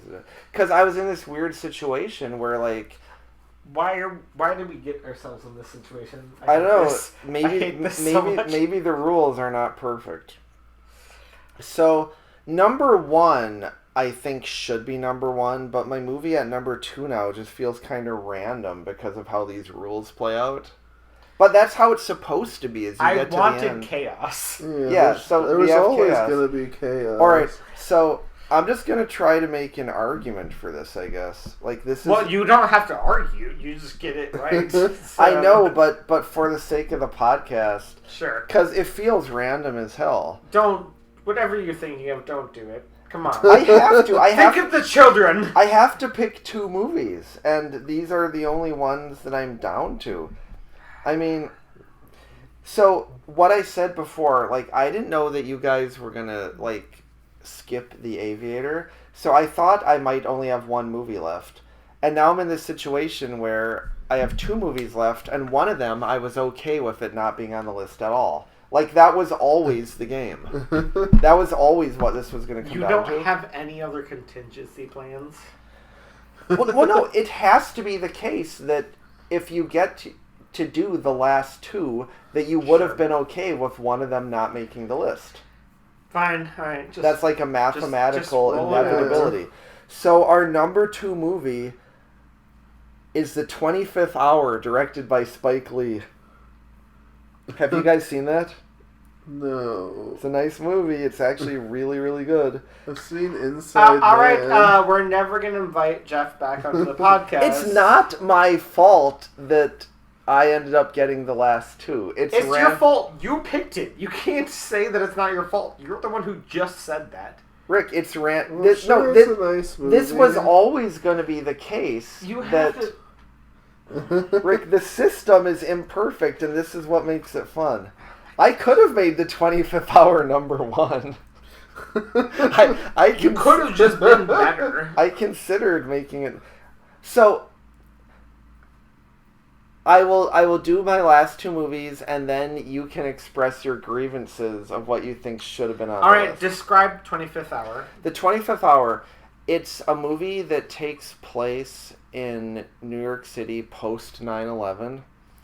I think it came out in 2002. So it very much has the theme of, I mean, you guys know Spike Lee, all of his movies are very much about being a New Yorker. Mm-hmm. This movie was very much about being a New Yorker post 9/11. One of the characters lives across the street from Ground Zero. And what it's actually a movie about, it's a movie about a drug dealer what he does in his last day of freedom before becoming incarcerated. He's going away for a long time for dealing them drugs. The character is played by Edward Norton. Oh, I like that guy.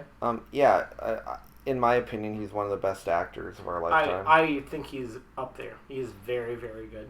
Yes.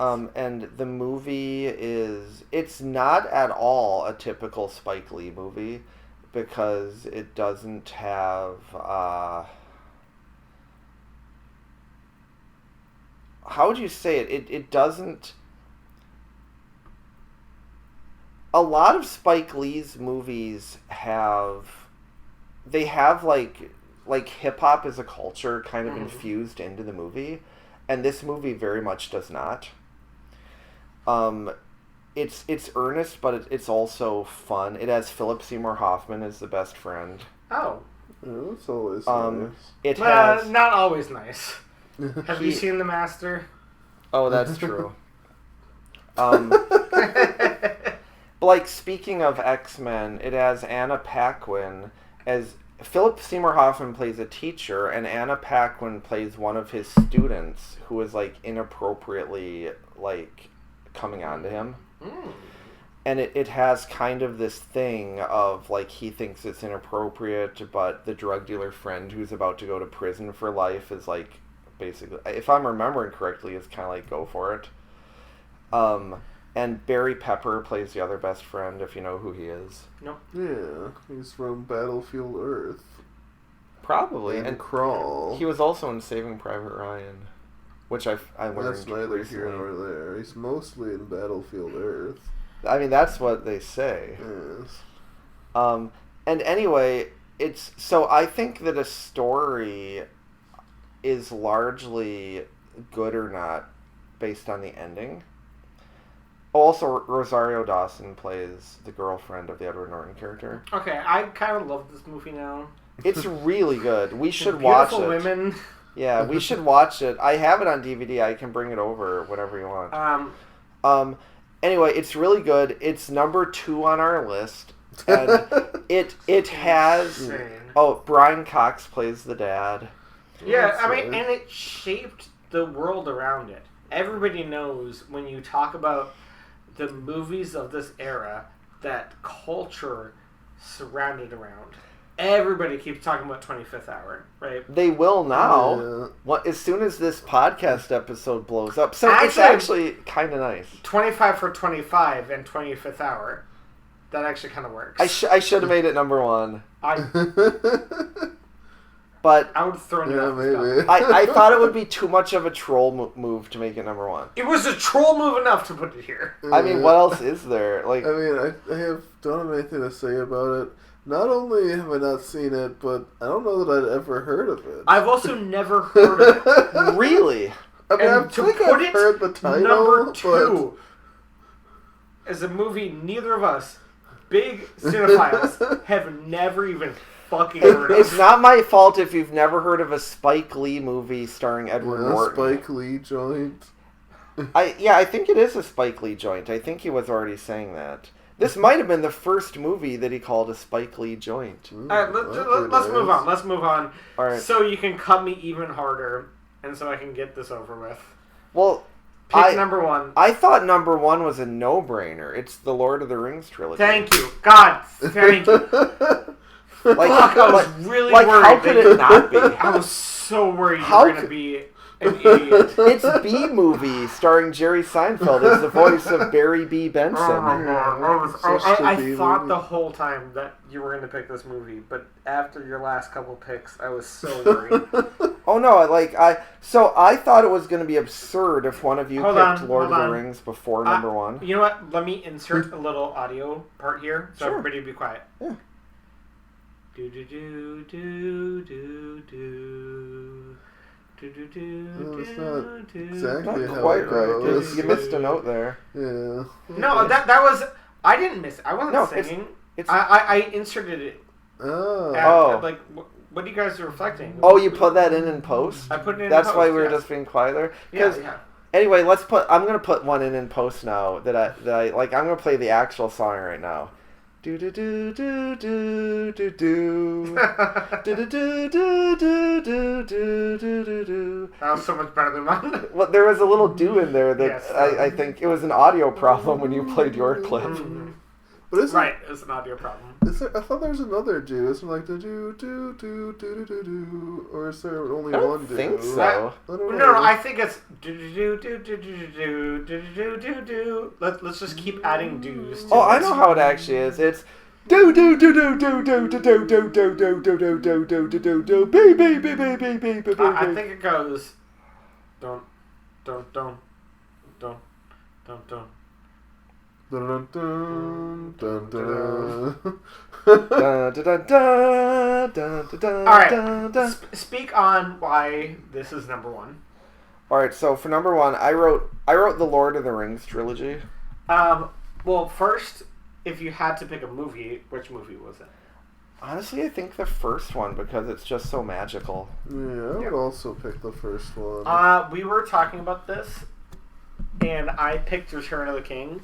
That's fair too. But also because of the same reason I picked Endgame, because it landed the plane. Yeah. It's a successful conclusion. Yeah. But if I were to watch another movie, it's Fellowship. It's obviously Fellowship. Yeah, Fellowship is infinitely rewatchable. It started the plane. Yeah.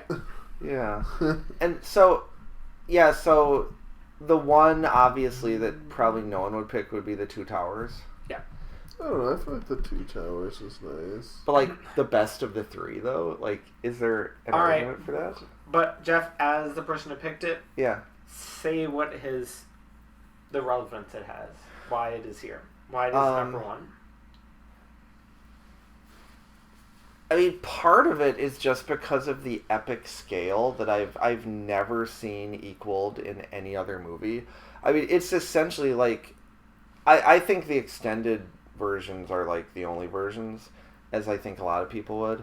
So it's basically like this 11-hour movie with an extensive cast of really good actors, and it's just kind of like peak filmmaking on every level.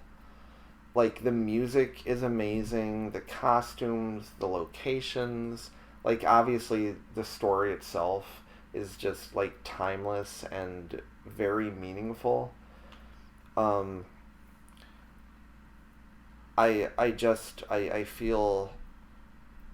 feel like movies being around now for, let's say, roughly 100 years, in a lot of ways, the Lord of the Rings trilogy, to me, it feels like kind of when, like, movies peaked. And part of that, admittedly, might have to do with being alive at the time and having, like, 3 Christmases in a row where you get to go see a new Lord of the Rings movie, like, at the cinema. Like, there's just something so magical that I don't want to say it can never be equaled because that would just be really short-sighted, but it's hard to imagine it being equaled.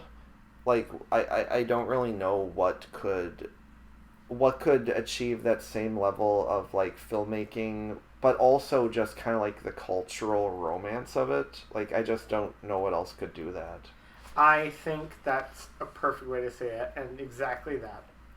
It was a time at which movies were still revered because we didn't fully move on from spectacle movies into what we have now, which is like a lot of like prestige TV and movies you watch at home, and the fact that every year you go there, it's an event that you see, and it's all at the same time, it's all under the same director, and that's why we decided that this has to be considered as one, because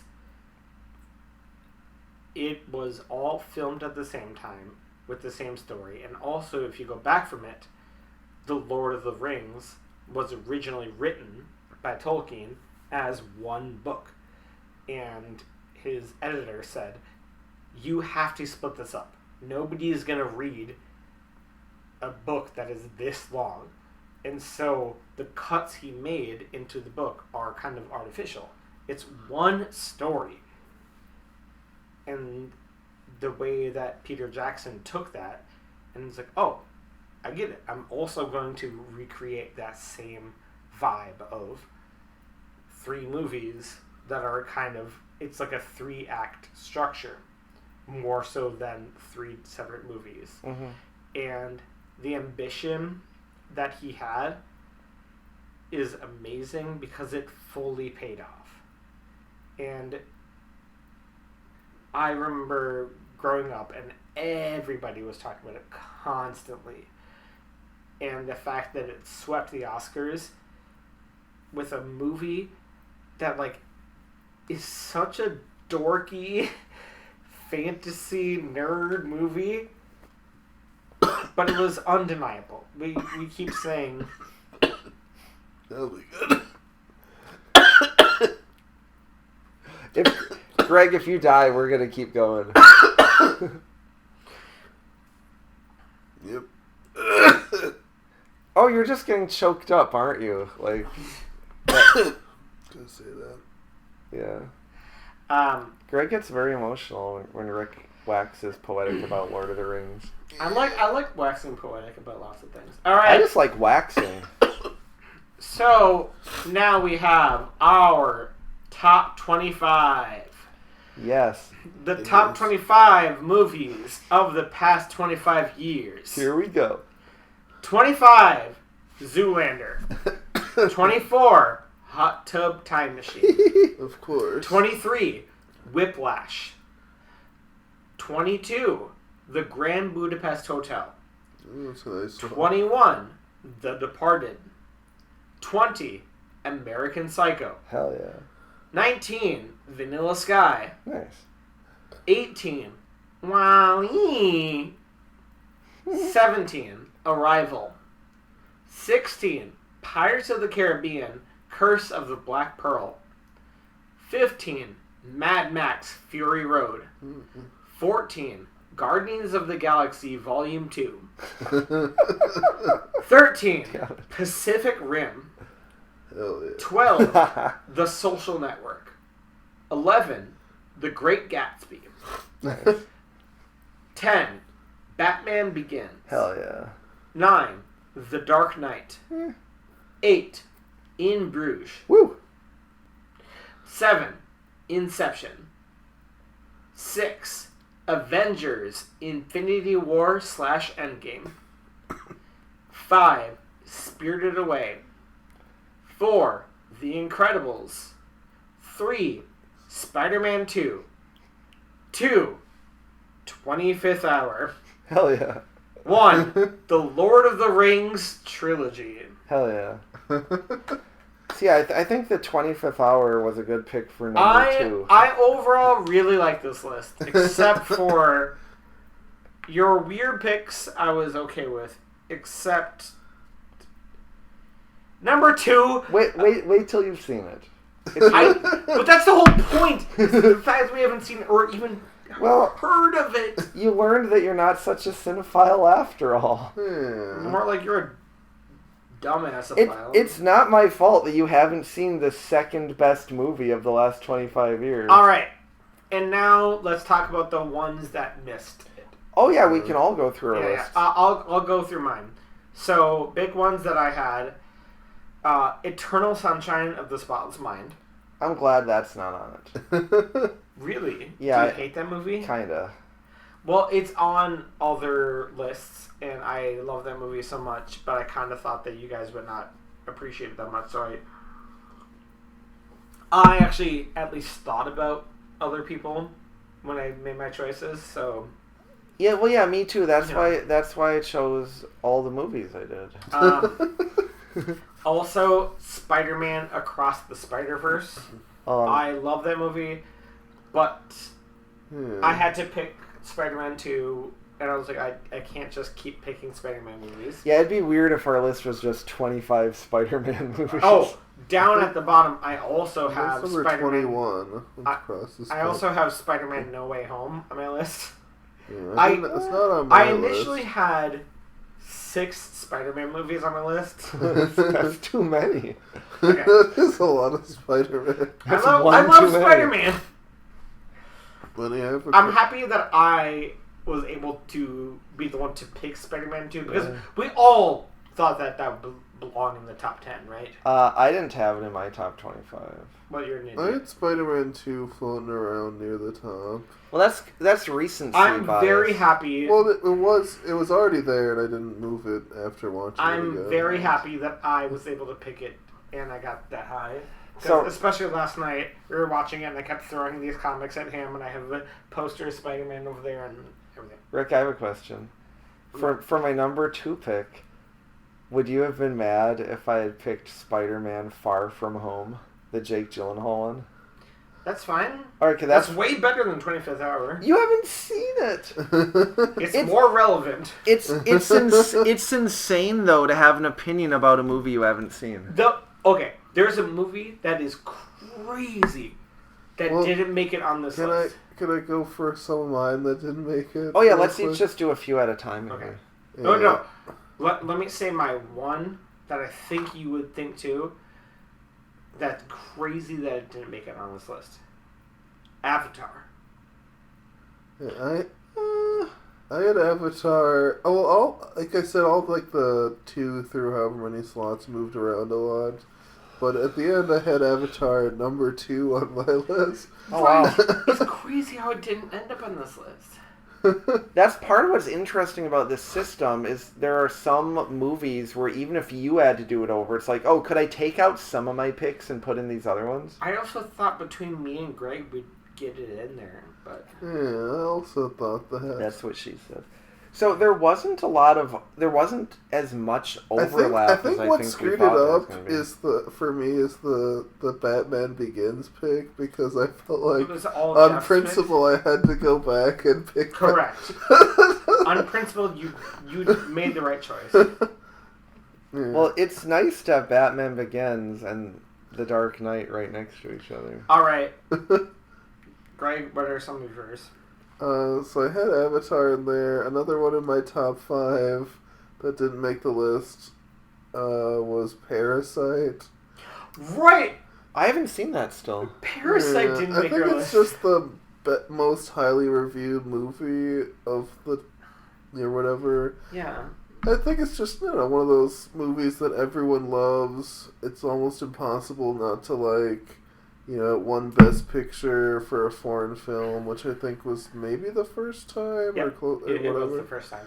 And I don't know, just kind of an amazing movie. I that also everyone think loves. that none of us, or neither of us, thought about it because I didn't put it on my list because it's so overly talked about. Like I don't love it as much as everyone else does, and I don't need to talk about it.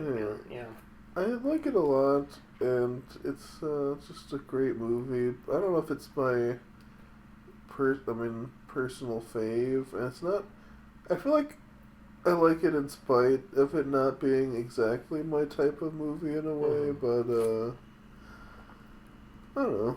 So Well, because you famously hate Korean people. yeah. Alright, so talk about. Well, I will say about my Just list overall is that there's a lot of like science fiction movies. No, and, but like, just talk about your big misses. Well, I got a lot of obviously, Blade Runner 2049 got vetoed, and around that same spot, I had Zodiac.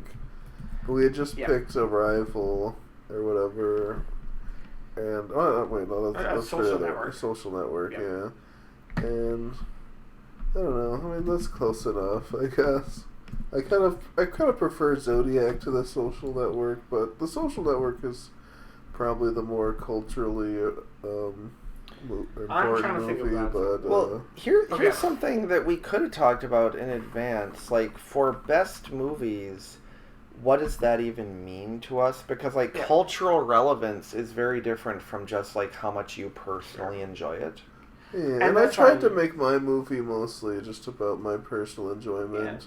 Yeah, And I think that's kind of a better list. I still have like Avatar and Parasite in my top 5 or because whatever. any idiot can know which movies are culturally relevant. I feel like it's But interesting to know what we like. being part of the, like, I love Room, but nobody else would ever like Room. I love Lamp.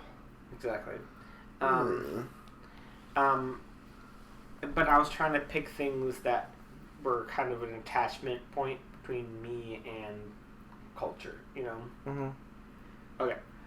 Is there any big ones that missed? And besides that... Well, I can just go through quickly. Not all of yours, just the big ones that were missed. The big ones where I'm like, how did that not get on there? Yes.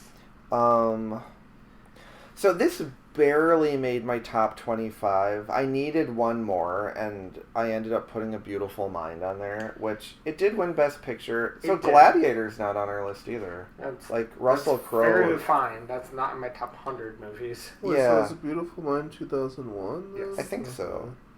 So, like, I mean, if someone were making a list, like, I don't know, I could see A Beautiful Mind being on someone's list. Like, it's good. It would for definitely be on reasons. someone's list. Is not there on my anyone list. that's very personal to you that you wish was on the list? You know, I went for all my personal ones. They either made the Perfect. list or got vetoed. All right. Well, I think that's perfect then. We made our list.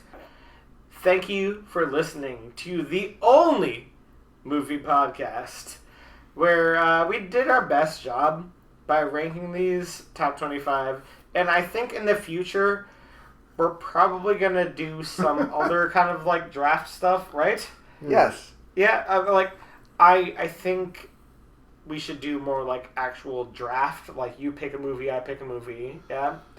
I like the length of this podcast. Yeah, it We should be should probably about try 4 to hours. shoot for this general. This length. Yeah. Also, The spoiler sweet alert. spot. Every time we do a 25 list, number 2 is always going to be the 25th hour. Yes. I'm Rick. Yeah. I have 2 comedians with me. It's a Greg Orange And Jeff Paul. and we done. Peace.